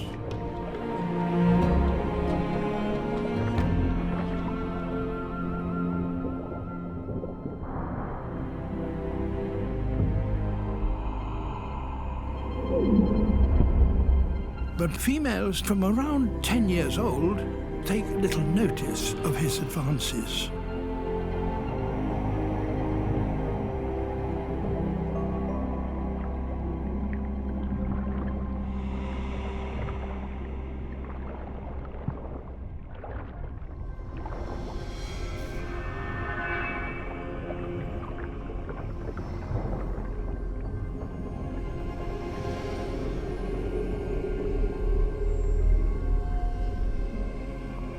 This is because when any large female reaches a critical body size, she can begin a dramatic transformation.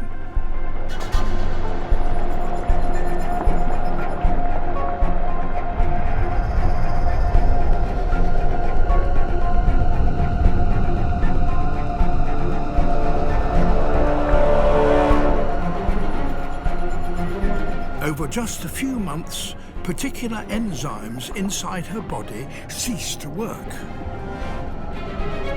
And male hormones start to circulate. As time passes, her head expands and her chin gets longer. A she has changed into a he.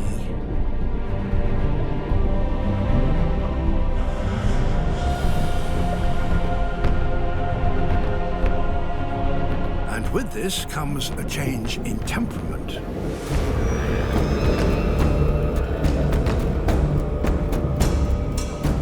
The old male who ruled all the females here is challenged to a face-off.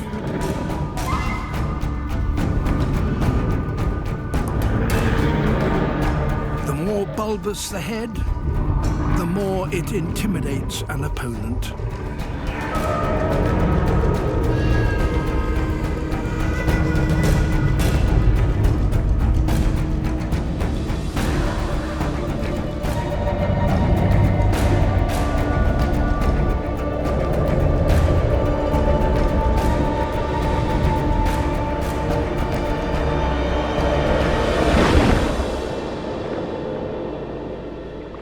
The territory has a new ruler.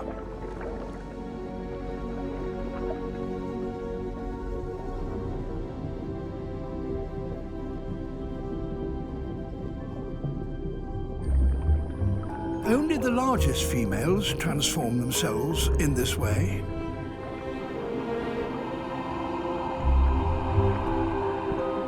But the change enables them to have more mates, so they will have many more offspring carrying their genes.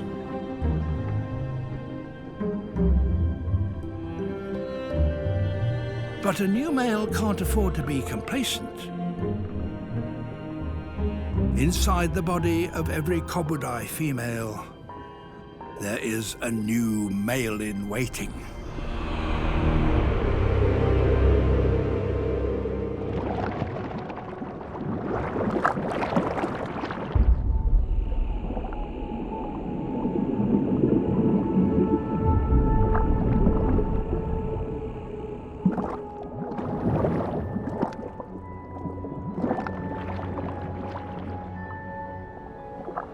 In the Gulf of Mexico, these eruptions also release a super salty liquid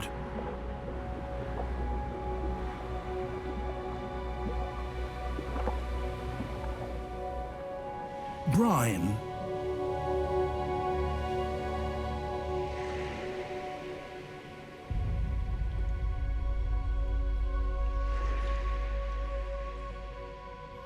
It's heavier than seawater, and it accumulates in great pools on the seafloor.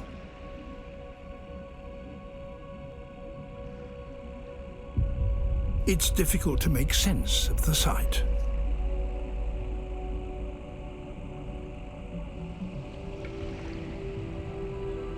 A lake of concentrated salt water, 15 meters deep, at the bottom of the sea.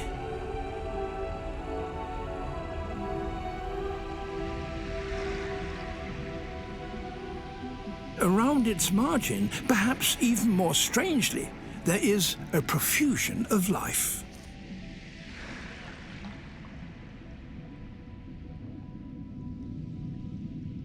Giant mussels that can live and grow for a century or more pack tightly together, dwarfing the shrimps and squat lobsters that feed around them.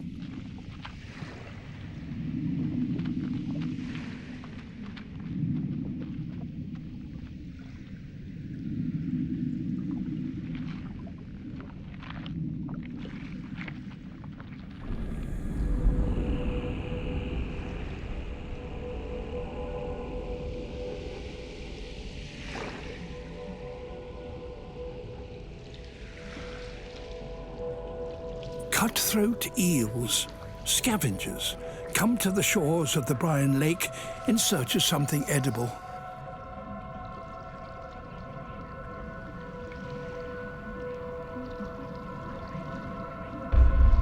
Some even venture into the brine.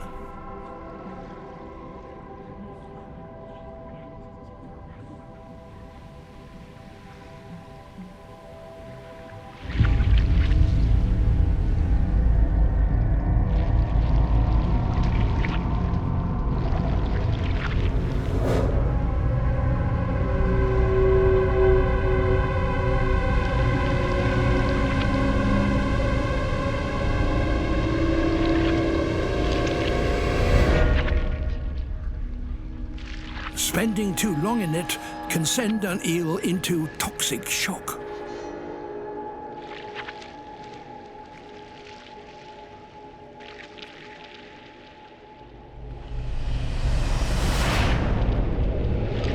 Its only hope is to rise above it.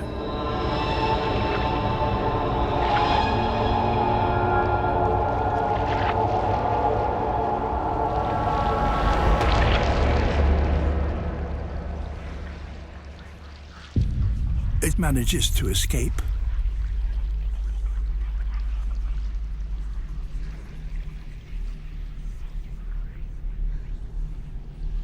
Others are not so lucky.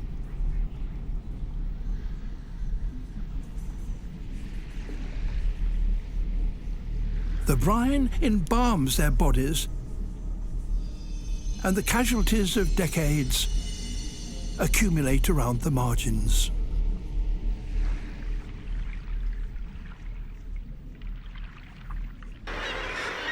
And wave power creates towering fortresses like these cliffs in the Arctic, home to tens of thousands of breeding seabirds. The faces of the cliffs are accessible only from the air and have plenty of nooks and crannies for those that can get there.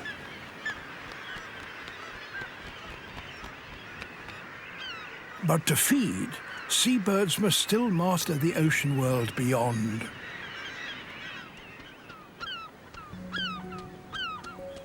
A puffin. He's a fisherman and a father. He has a mate for life.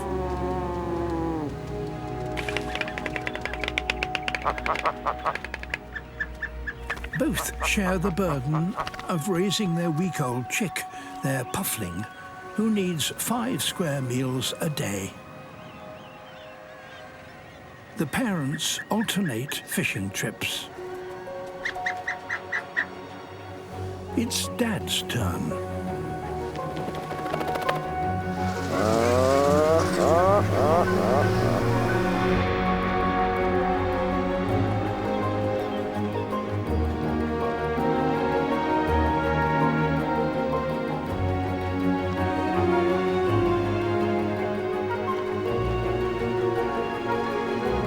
When fish stocks are low, puffins must fly as much as 50 kilometers out to sea to reach the good fishing grounds.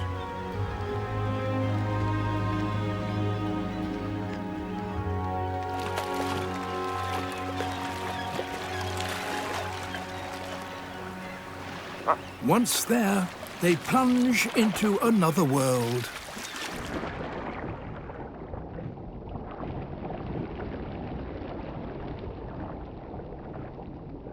Good fishing spots are hard to come by, and they have company. Guillemots.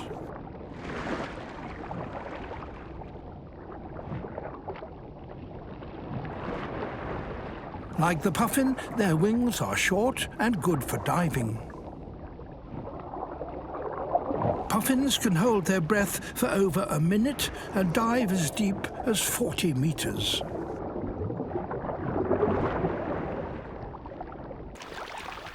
A catch.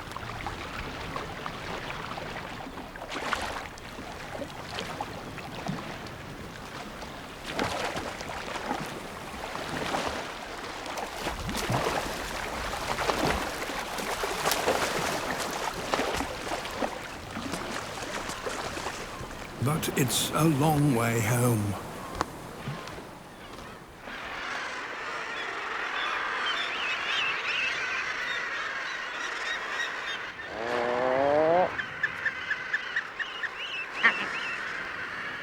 After an exhausting round trip of almost 100 kilometers, this puffin's nearly made it. But there are pirates on this coast. Arctic skuas.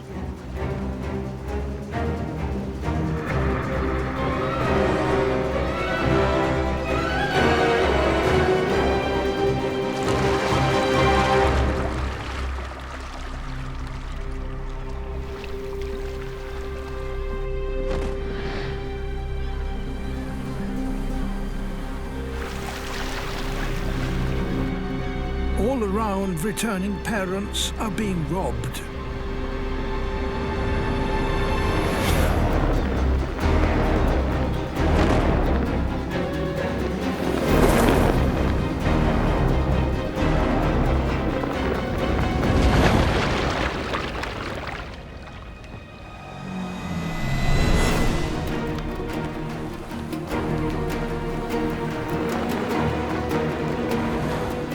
The skuas' long, raked-back wings make them faster and more maneuverable.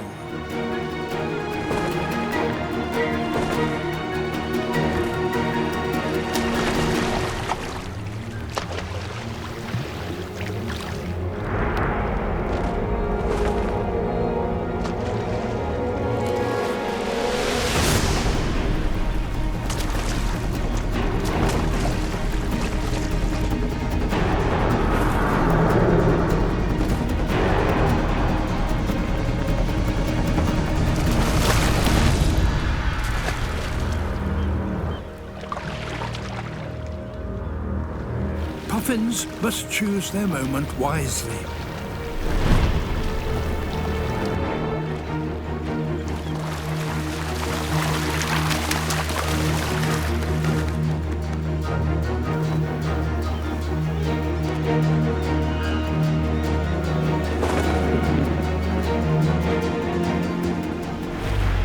A near miss.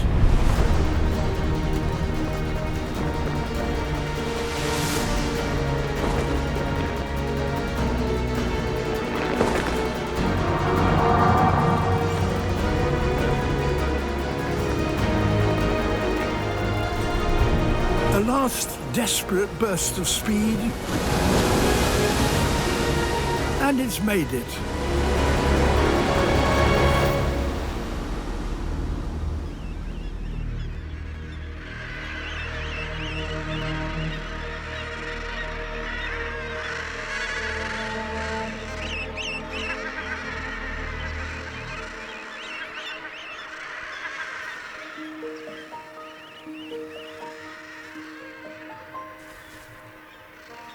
safely home after a 3-hour round trip.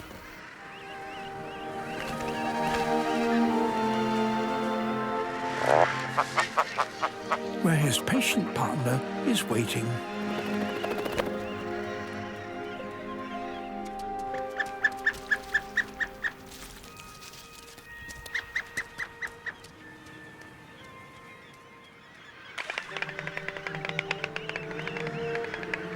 Today, their puffling will eat.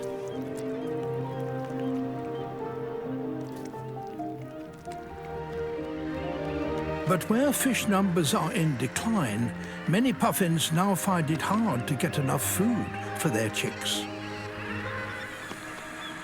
In the changing seas of today, it can be even harder to be a successful puffin parent.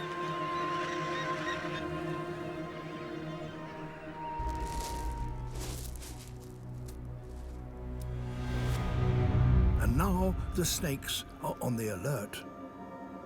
This is the best feeding opportunity they will get all year.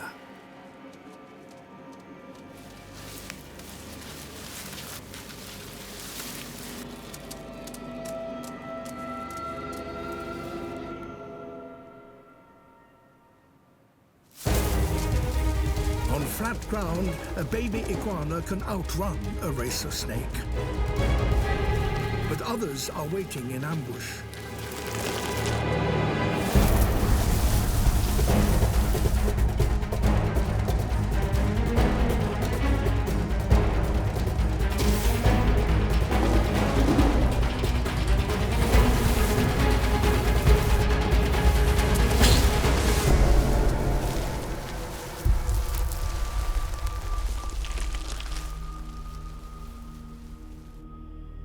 Another hatchling has its first glimpse of a dangerous world.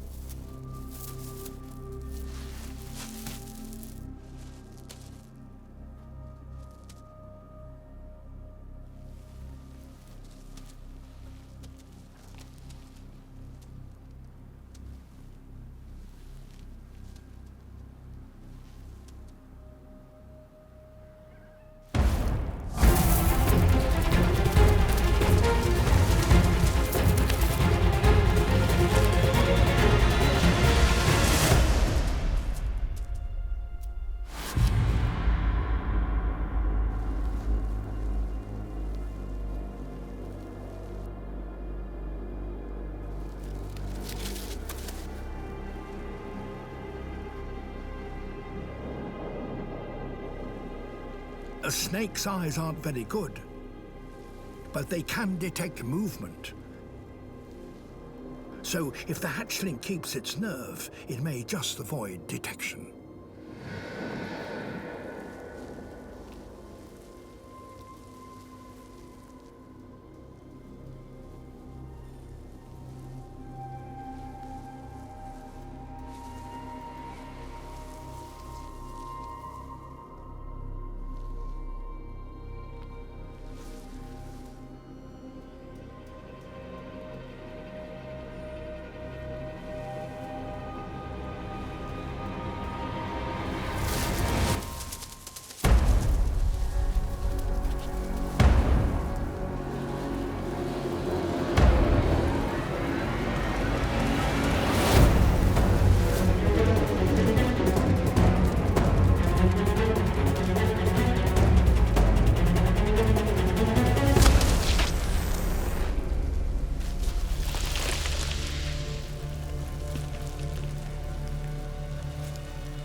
A near miraculous escape.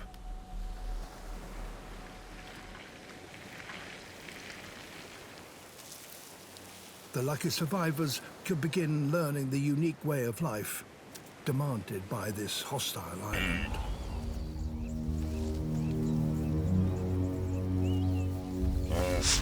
A quarter-ton bull would make a good meal for all 10 of the pride.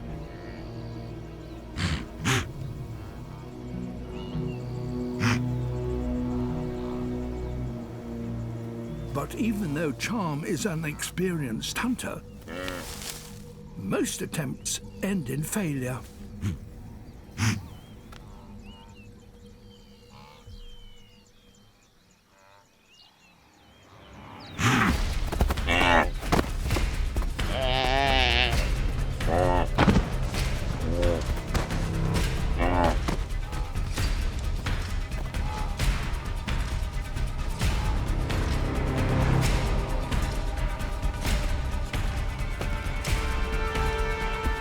Charm uses her hind legs to knock the wildebeest off balance.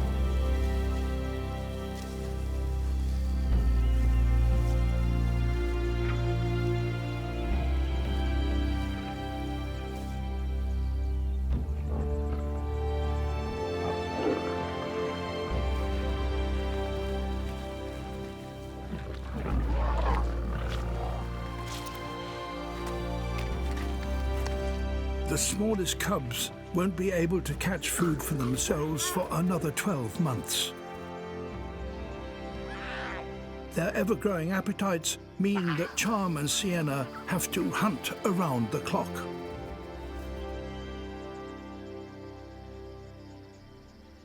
The females are often forced to head out alone. Tonight, it's Sienna's turn.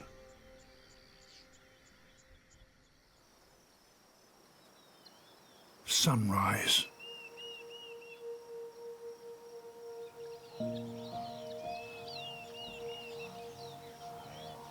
Sienna is seriously injured.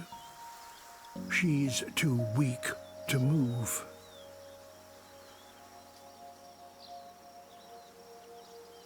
A lone lion is always at risk of attack by buffalo, hyenas, even other lion prides.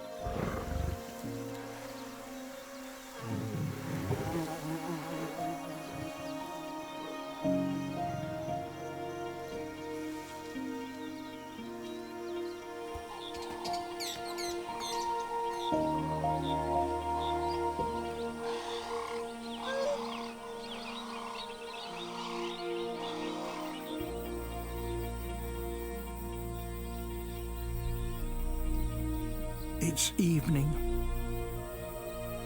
and Sienna hasn't returned to her family.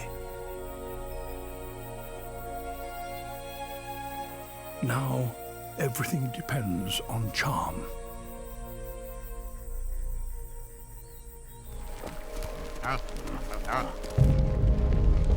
They're setting off on the greatest overland trek made by any animal.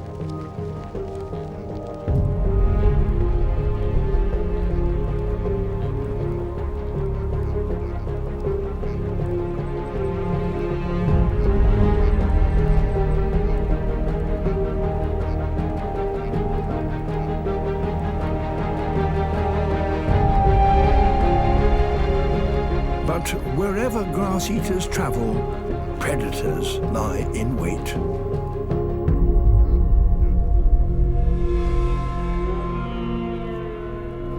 Here they are, Arctic wolves.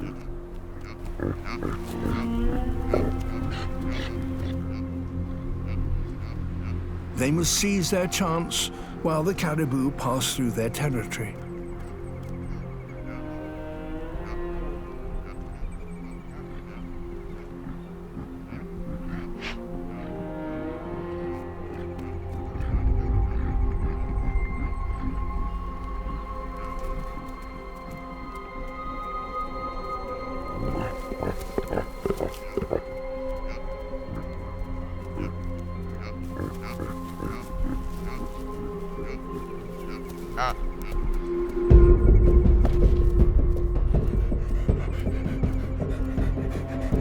The wolf runs at the herd, trying to flash out the weak or the slow.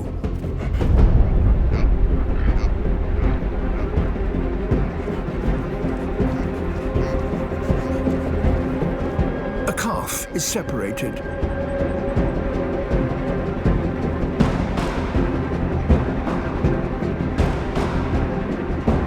At full tilt, 60 kilometers an hour, the wolf is just faster.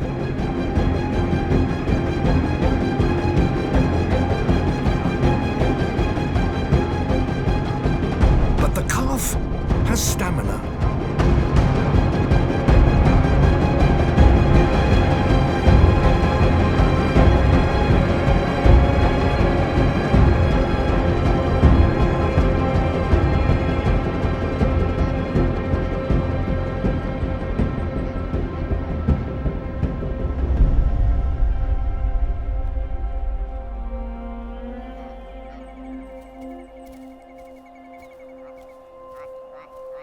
Only a few weeks old, and this calf's will to survive is remarkable.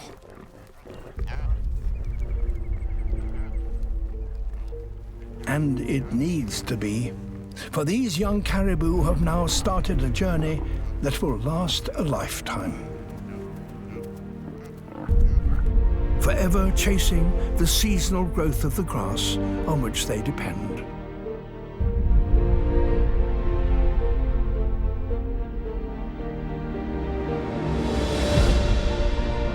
Like all grassland creatures, they are at the mercy of these unpredictable but ultimately bountiful lands.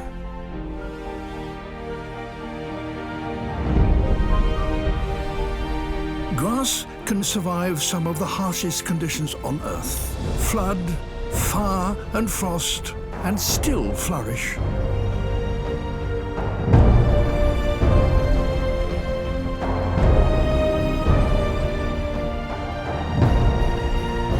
So it is that grasslands provide a stage for the greatest gatherings of wildlife on planet Earth.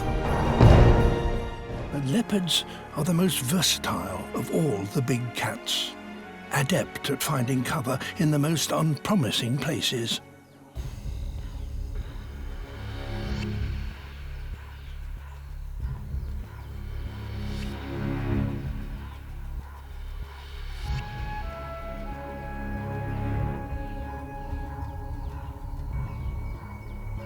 The steep walls of the gully are now her cover for an ambush.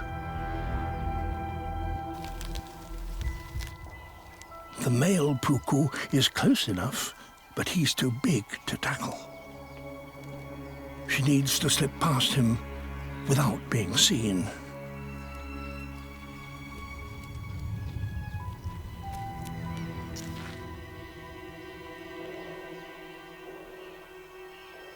If he spots her, he'll blow her cover.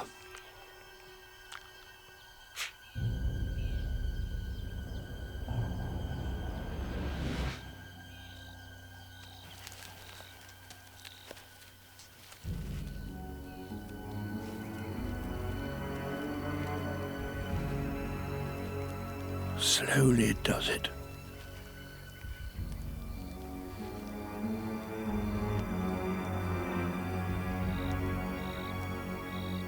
To succeed here, she needs to find prey grazing close to the edge, or better still, in the gully itself.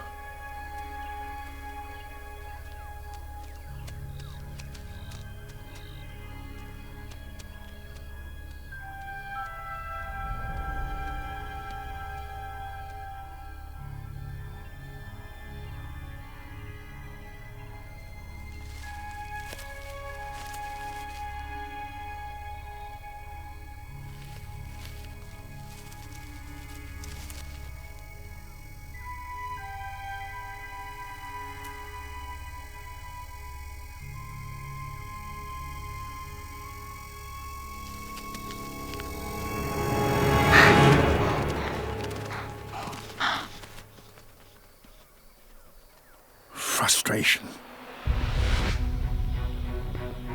Success would have staved off hunger for a week. But while there's prey around, there's hope. Peeking over the top is a risk, but it's the quickest way to find a new target.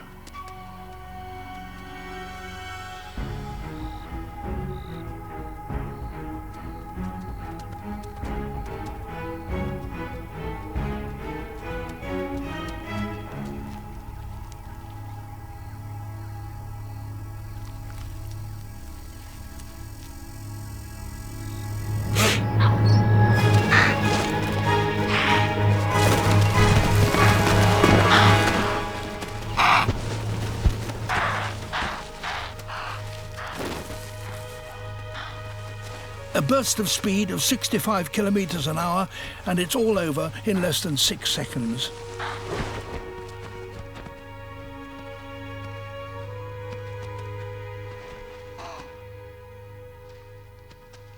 Except it isn't.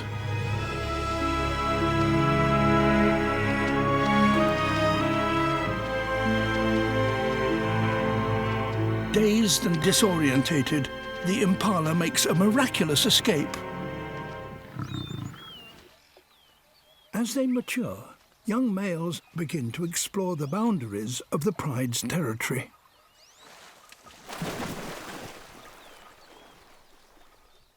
Red has ventured out alone.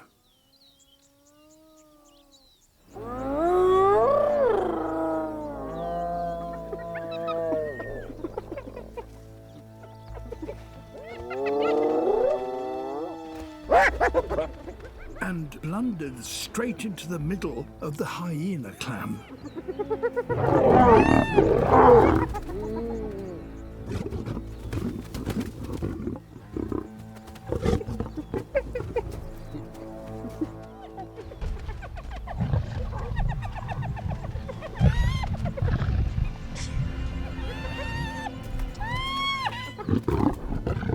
He's trapped by over 20 of them.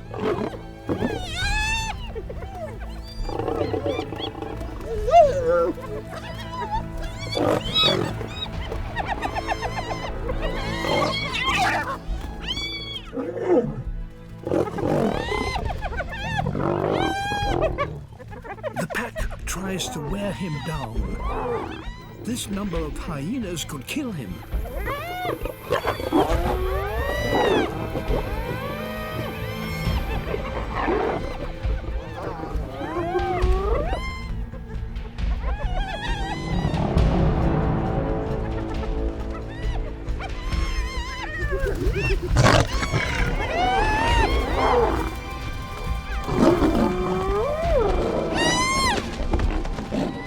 It's impossible to fight them all at once.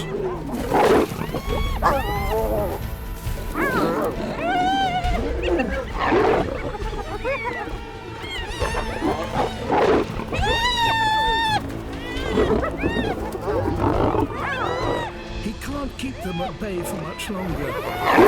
He's tiring fast.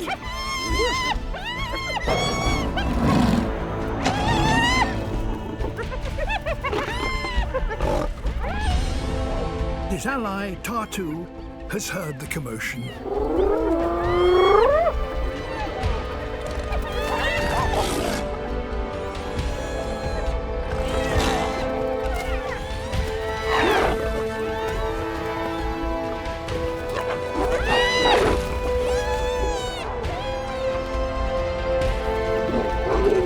Now the odds have changed.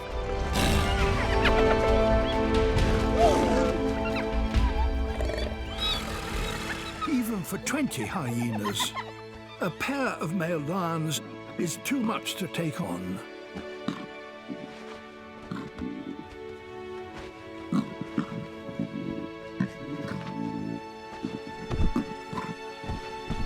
Red is lucky.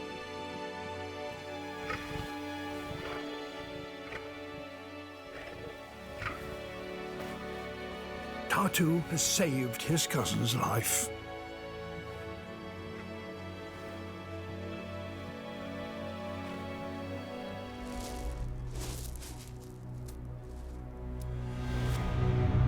Now the snakes are on the alert. This is the best feeding opportunity they will get all year.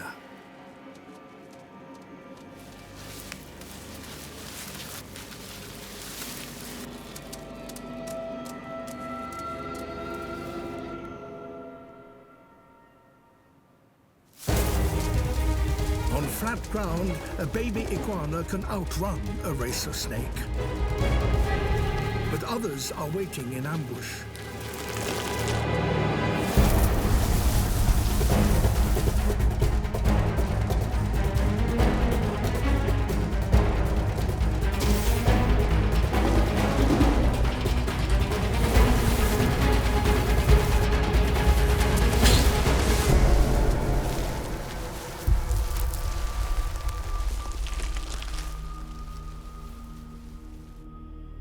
Another hatchling has its first glimpse of a dangerous world.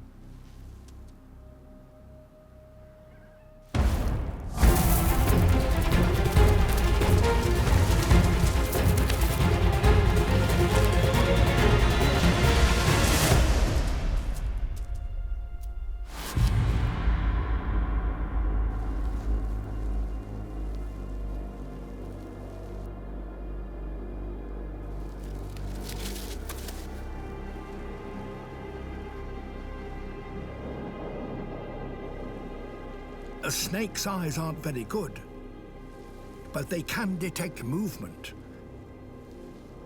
So if the hatchling keeps its nerve, it may just avoid detection.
A near miraculous escape.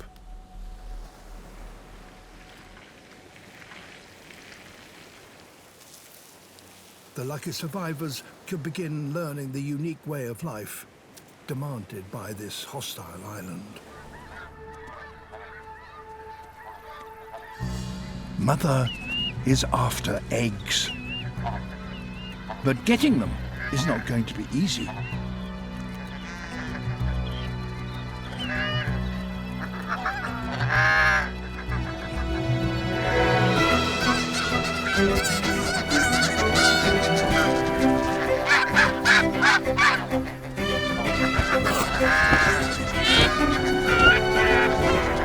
The geese will risk their lives to protect their eggs.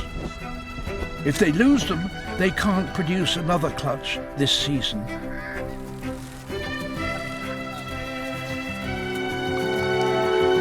The fox wins.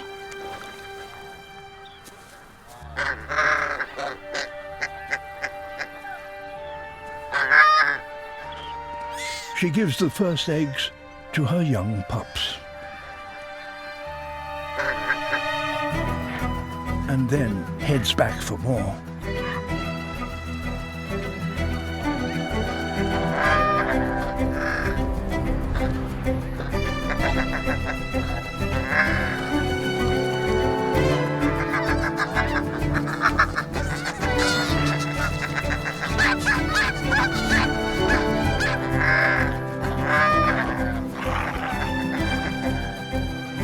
Some of the eggs she stashes away.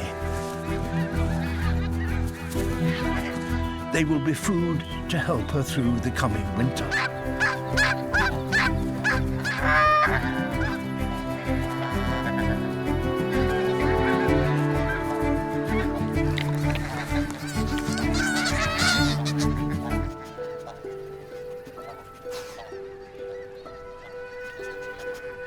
In just 3 weeks, she will steal over 800 eggs from the geese.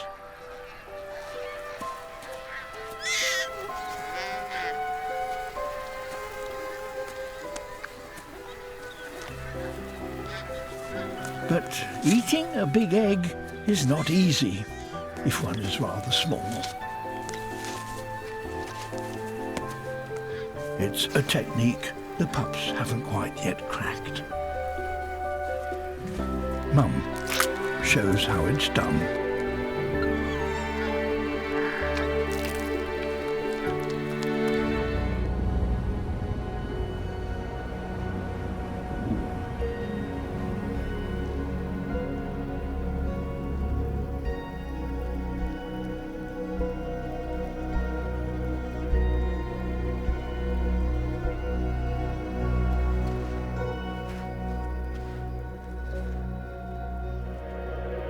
And this bobcat may be in luck.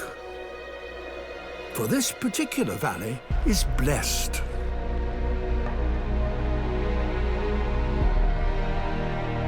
A river here never freezes. It's fed by a volcanic hot spring that heats these waters to 50 degrees warmer than the surrounding air.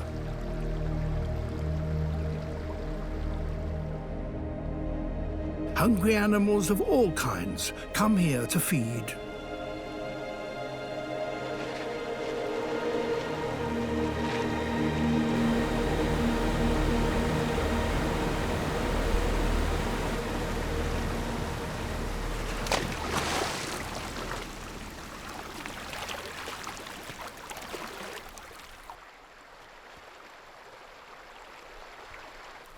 Throughout the winter, the river is full of food for those who know how to catch it.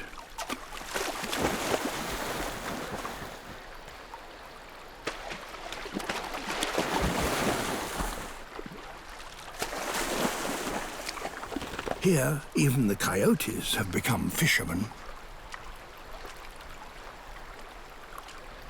But hunting is hard for a cat that's not used to getting its feet wet.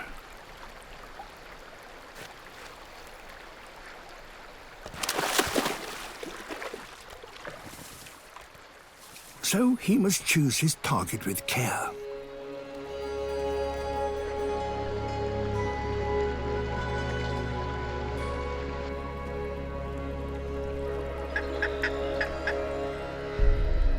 Golden-eye ducks.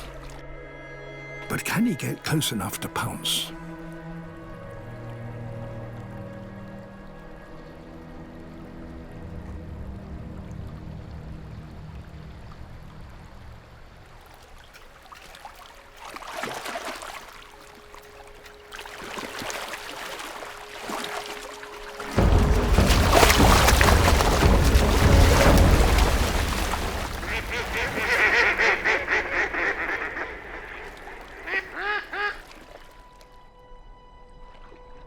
Perhaps he'll have more luck on the other side.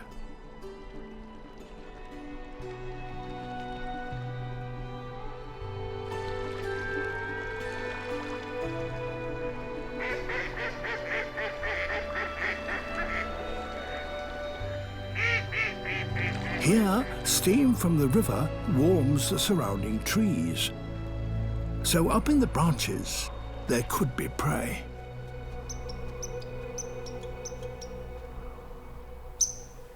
If only he could get to it. It's 6 meters up.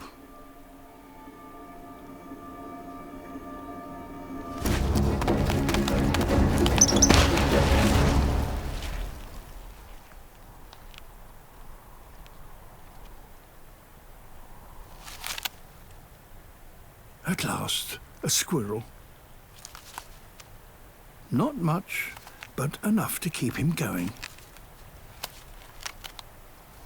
To survive a winter in these mountains takes tenacity, and bobcats have that in abundance.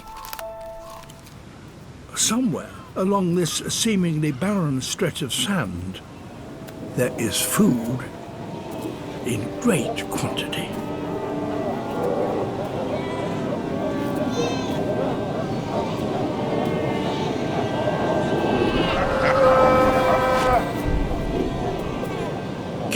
Fur seals. There are around 10,000 of them here.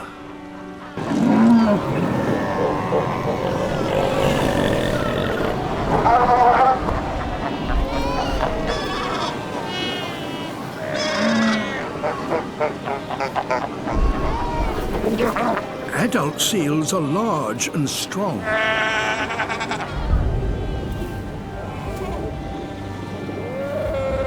But their pups are neither.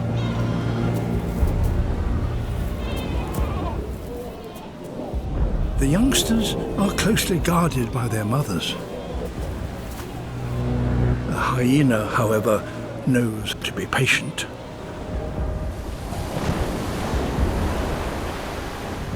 Sooner or later, seal mothers must return to the ocean to cool off.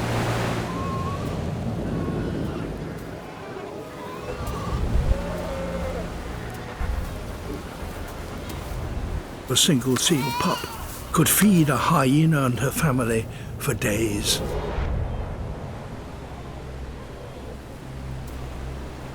But finding food is only half the battle. It now has to be carried back.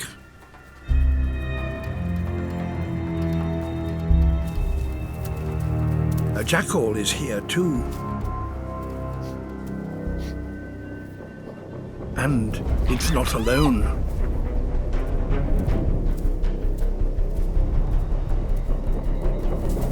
If a hyena loses her kill, she'll have nothing with which to feed her cubs.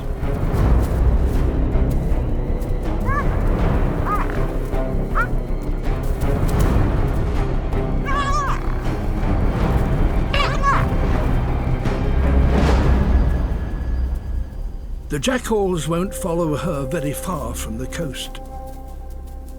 It's too hot for them in the desert interior.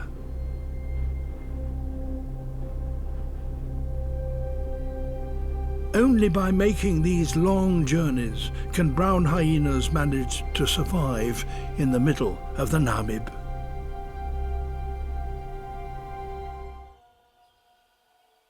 Losing its fear of humans has enabled one animal to spread into cities everywhere and in huge numbers.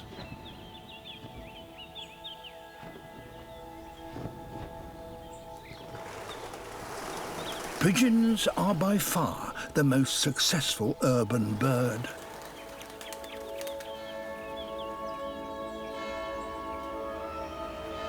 Here in Albi in the south of France, the pigeons come to the river to bathe. They need to preen their flight feathers, clean off the city dust, and cool themselves down.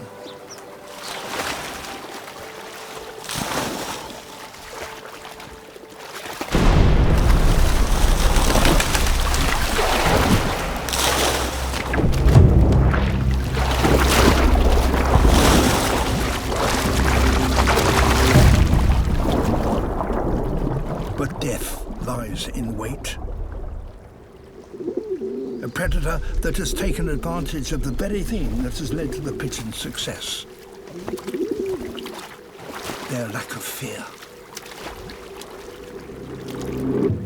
As the pigeons bathe, oil from their plumage flows downstream and is detected.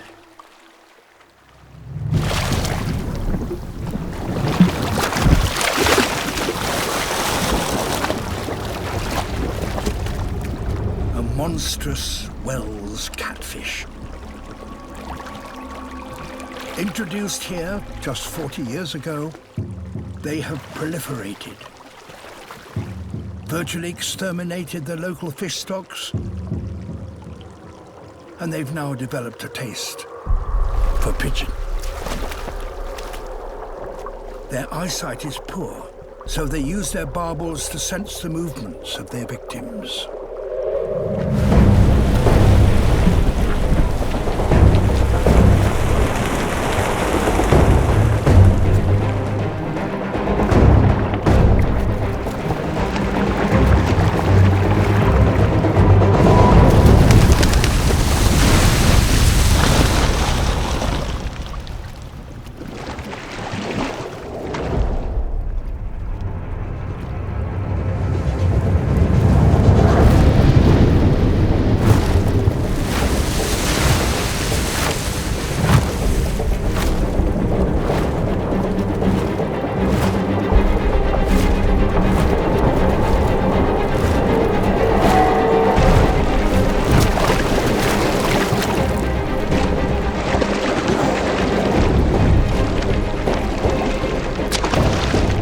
This is a radical new hunting strategy for what is normally a bottom-dwelling fish.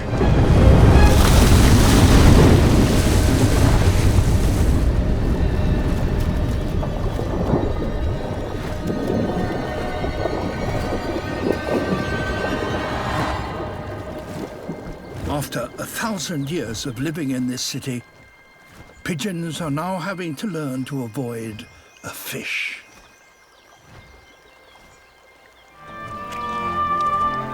In just 3 weeks, 500,000 calves are born on these ash-rich plains. That's 24,000 a day, 1,000 an hour. Calves stand up within a few minutes of being born,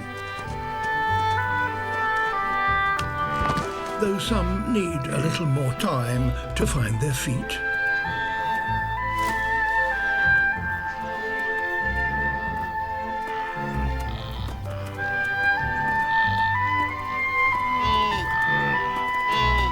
But a mother won't let her calf suckle until it's mastered a few physical skills. Walking, trotting, and running.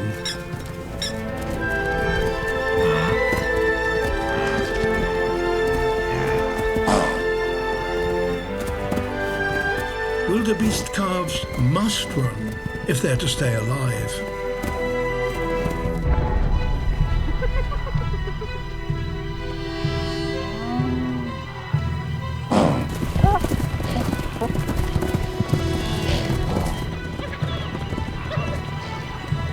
For these plains also support the greatest assembly of hunters on the planet. Each species has its own special hunting technique, but all have the same aim: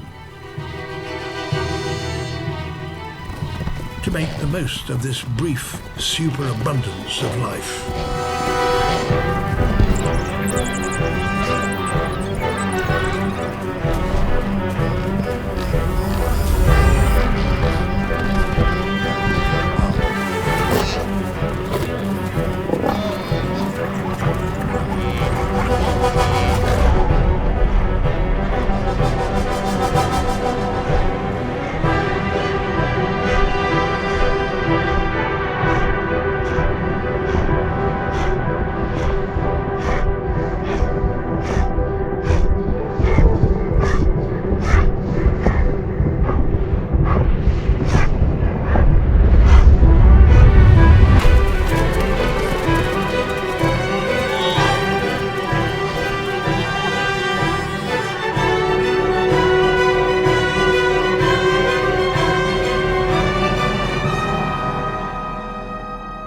only 1 in 10 wildebeest calves will survive to adulthood. But that is enough to maintain the million-strong herd of wildebeest and the planet's highest density of predators.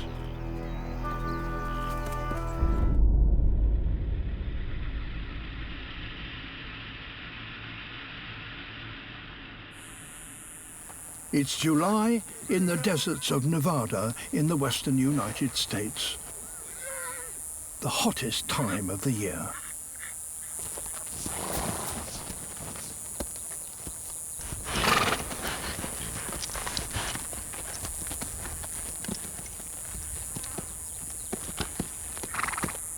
Bands of wild horses, Mustang, are converging on one of the last remaining waterholes around.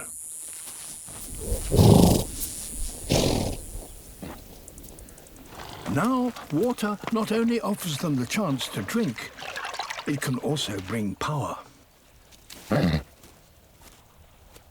If a stallion can control access to water, he will have secured mating rights to the entire herd.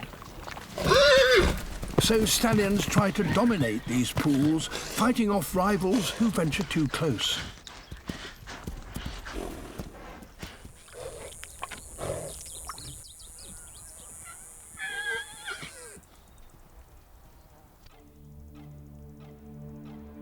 A stranger. He's travelled 15 kilometres to be here, because the pools where he's come from have already dried up. With him come his females. If he can't provide them with water, they will leave him for the white stallion, who already dominates this pool.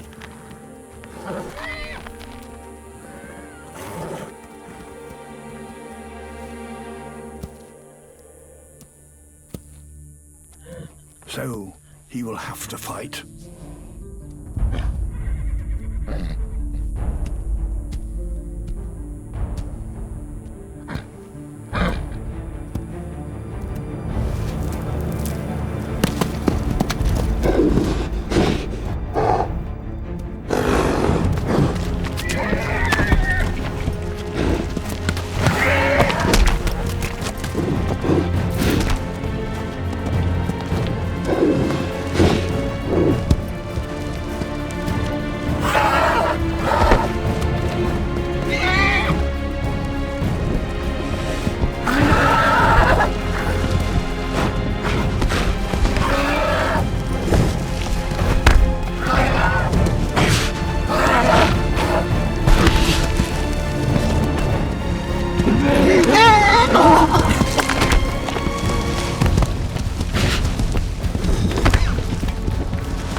Everything to lose. A broken leg or a shattered jaw would mean a slow and painful death.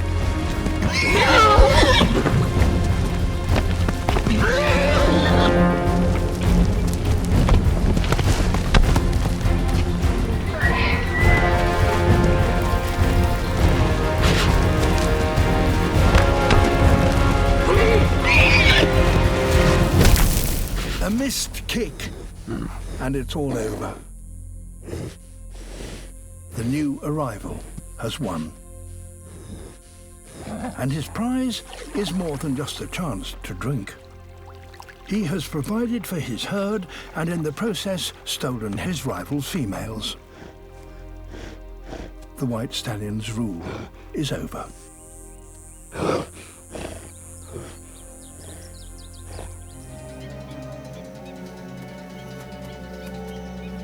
She enters into the maze of gullies. The damp channel margins are carpeted with grass that lures in grazing antelope.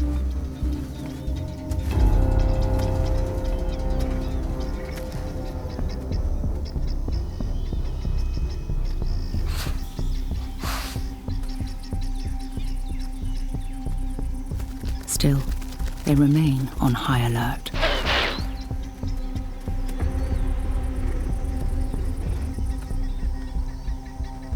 Stealth is the best weapon.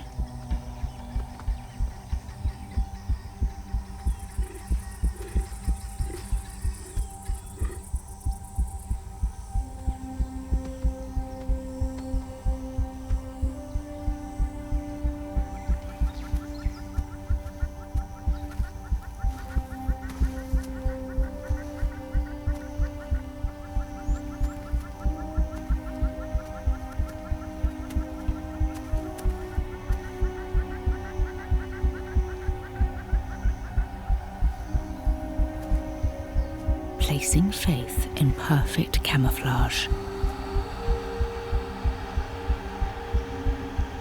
The trap is set.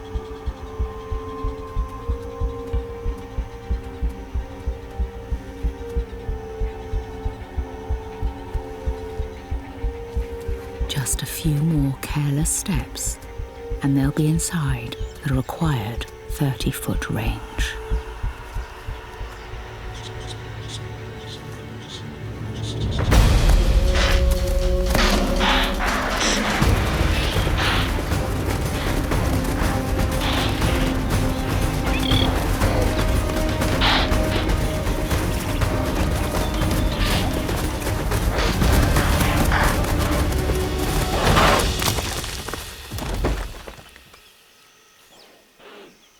Clamping her jaws over both nose and mouth, she can stay clear of those stiletto horns and cut off its airflow.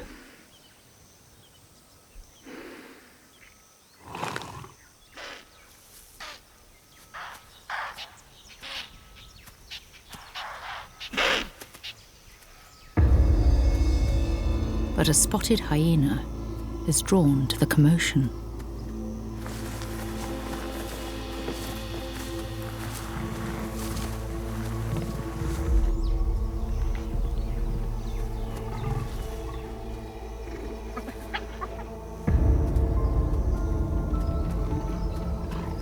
Close to twice the weight of a leopard, armed with bone-crushing jaws. This opportunist won't pass up the chance to cash in on the hard work of others.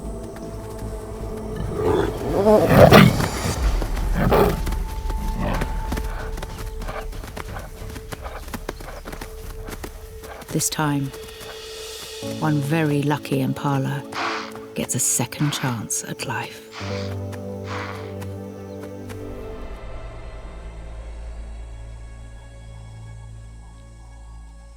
For many years, Blacktip has lived in peaceful coexistence with her mother, each with enough territory to survive.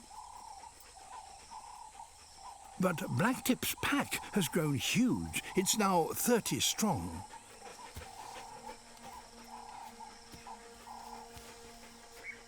For the first time, she needs more territory if she's to feed her growing family.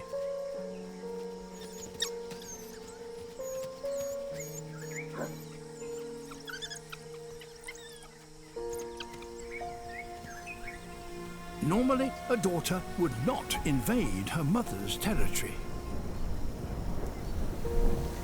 However, with hyenas ruling to the south, and humans having taken the hunting lands to the west, Blacktip has no choice but to turn her sights east,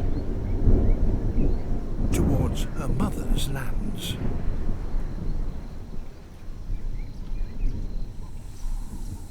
Where, after a morning's hunt, Tate and her pack are resting.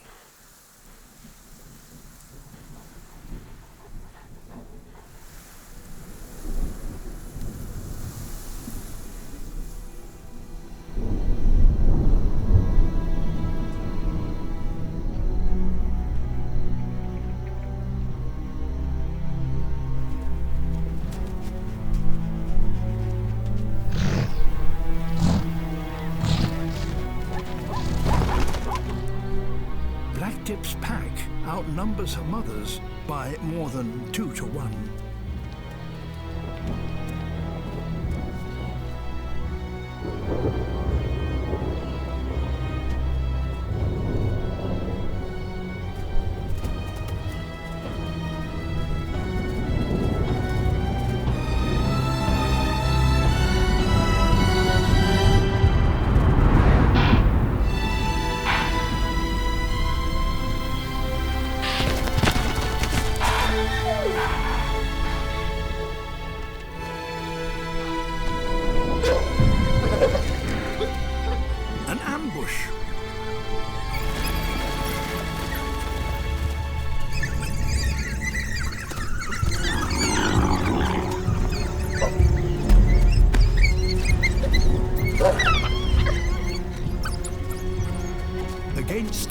odds, Tate is powerless.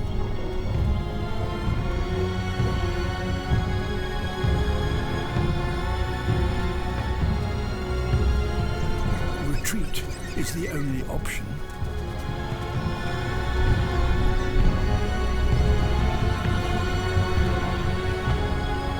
This has now become Blacktip's territory.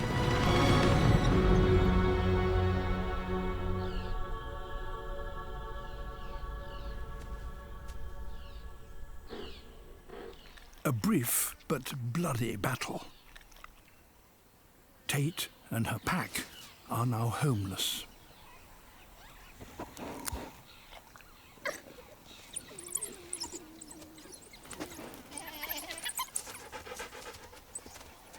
She retreats eastwards. But this is dangerous country. Blacktip reef sharks. They are bigger and more powerful than trevally, but not as fast or as agile.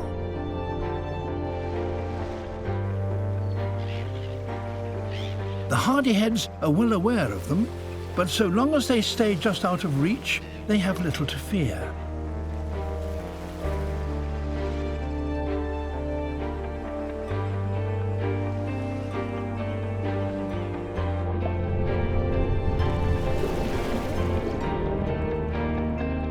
But now the sharks and the trevally join forces.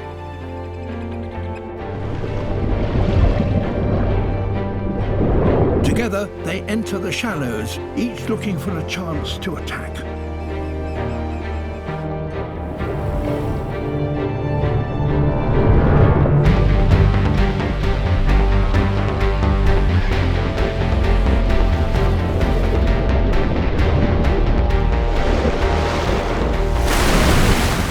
The trevally make the first move, and the hardyheads take refuge again in the waves. And this is what the sharks have been waiting for.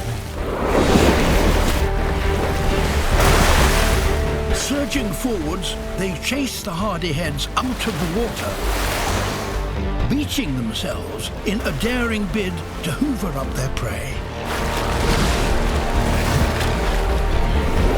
The hardyheads that escape the sharks swim back out to deeper water, but into the mouths of the trevally.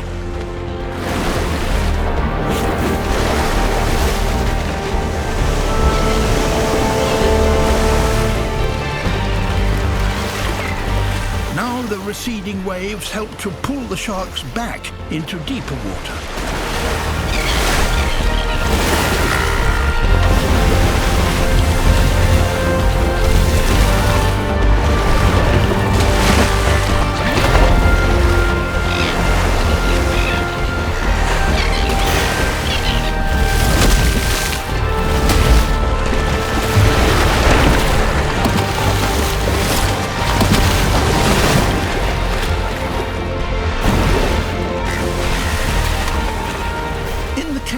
The seabirds get their chance.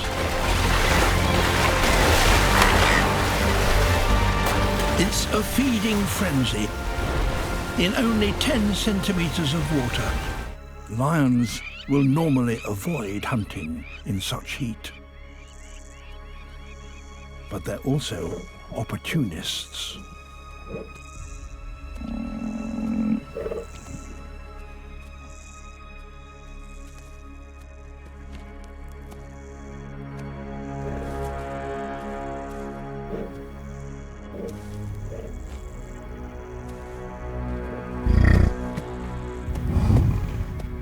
The lions will need to bring him down quickly before they overheat.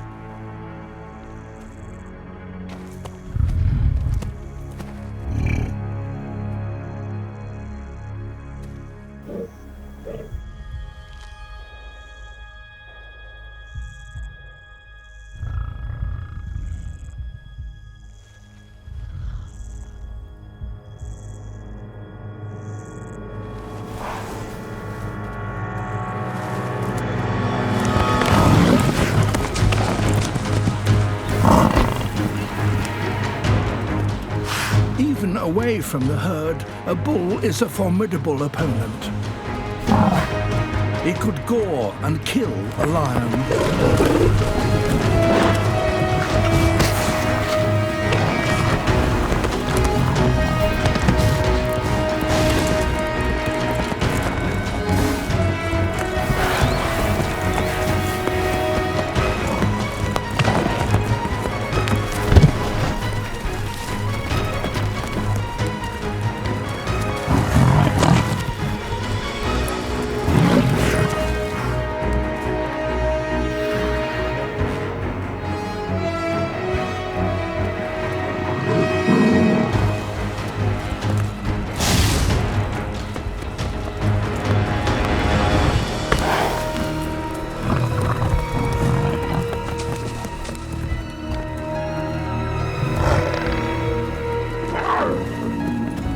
Close to overheating, they finally succeed in bringing him to the ground.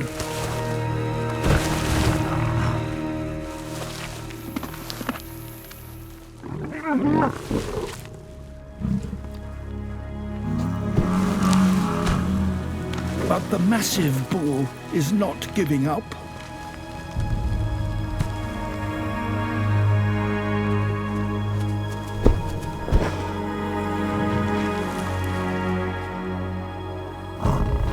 Against the odds and the full weight of the lions, he regains his feet.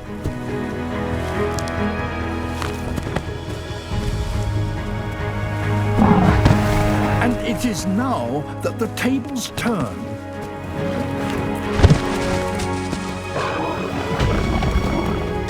The lions are exhausted. After a 20-minute struggle, only the bull has the energy to finish the fight.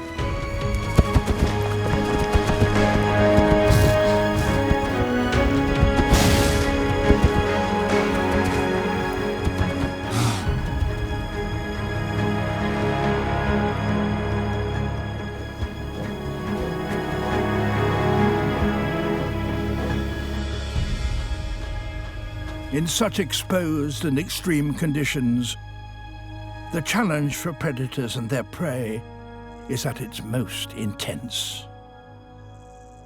The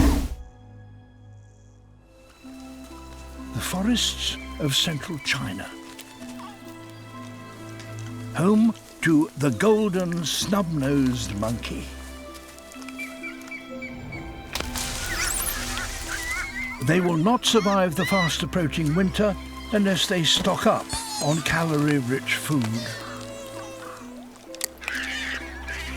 Top of their autumn menu, pine cones.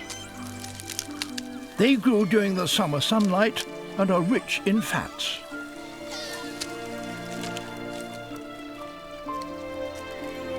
Few are now left, and time to gather them is running out.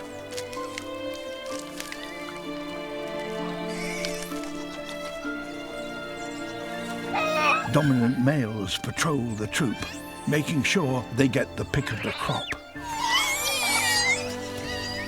As the number of pine cones dwindles, tensions between rival families increase.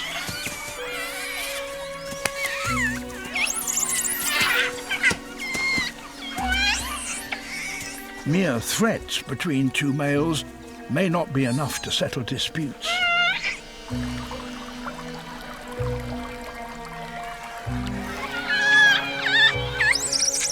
Conflict is in the air.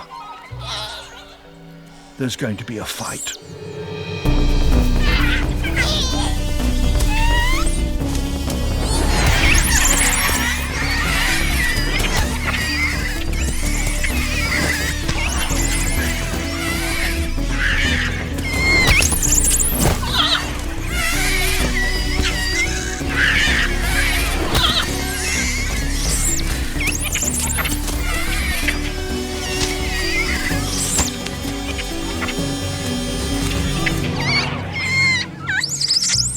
Vital food is at stake, so every pine cone is worth fighting for.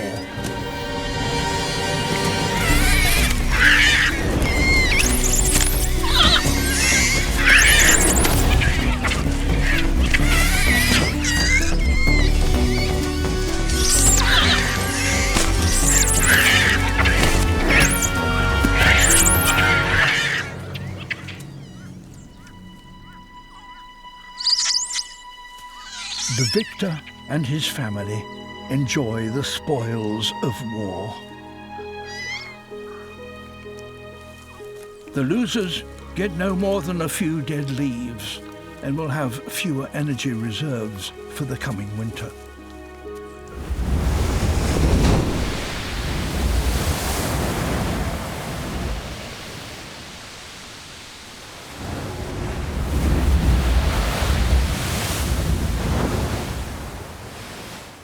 Christmas Island in the Indian Ocean. For millions of years, this remote speck of land has been ruled by crabs.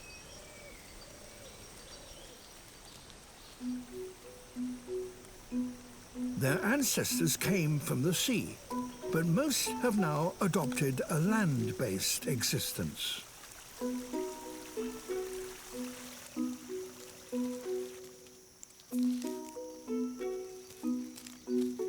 Given there are so many of them, they get along relatively harmoniously. They're the gardeners and caretakers of a tiny crab utopia. Once a year, they must all return to the sea to breed, and the march of the red crabs is one of the greatest natural spectacles on Earth.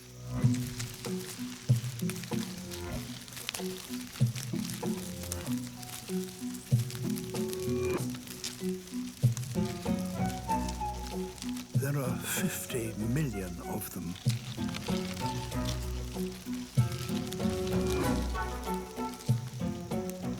It's an event that has brought the island worldwide fame.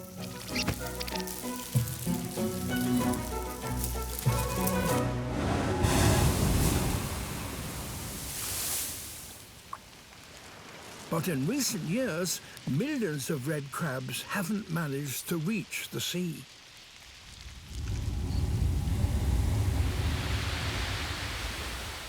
An invader has occupied this island. Yellow crazy ants. They escaped from visiting ships, and with no predators to control them, they have now created vast super colonies in the forest.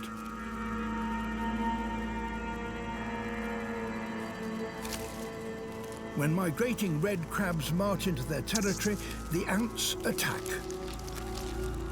squirting acid into the crabs' eyes and mouths.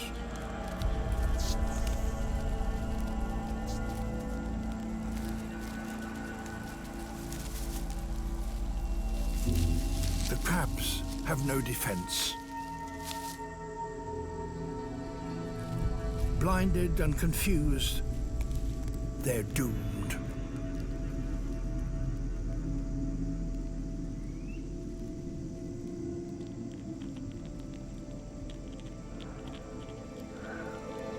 Humans brought these ant invaders here, and now humans are having to control them.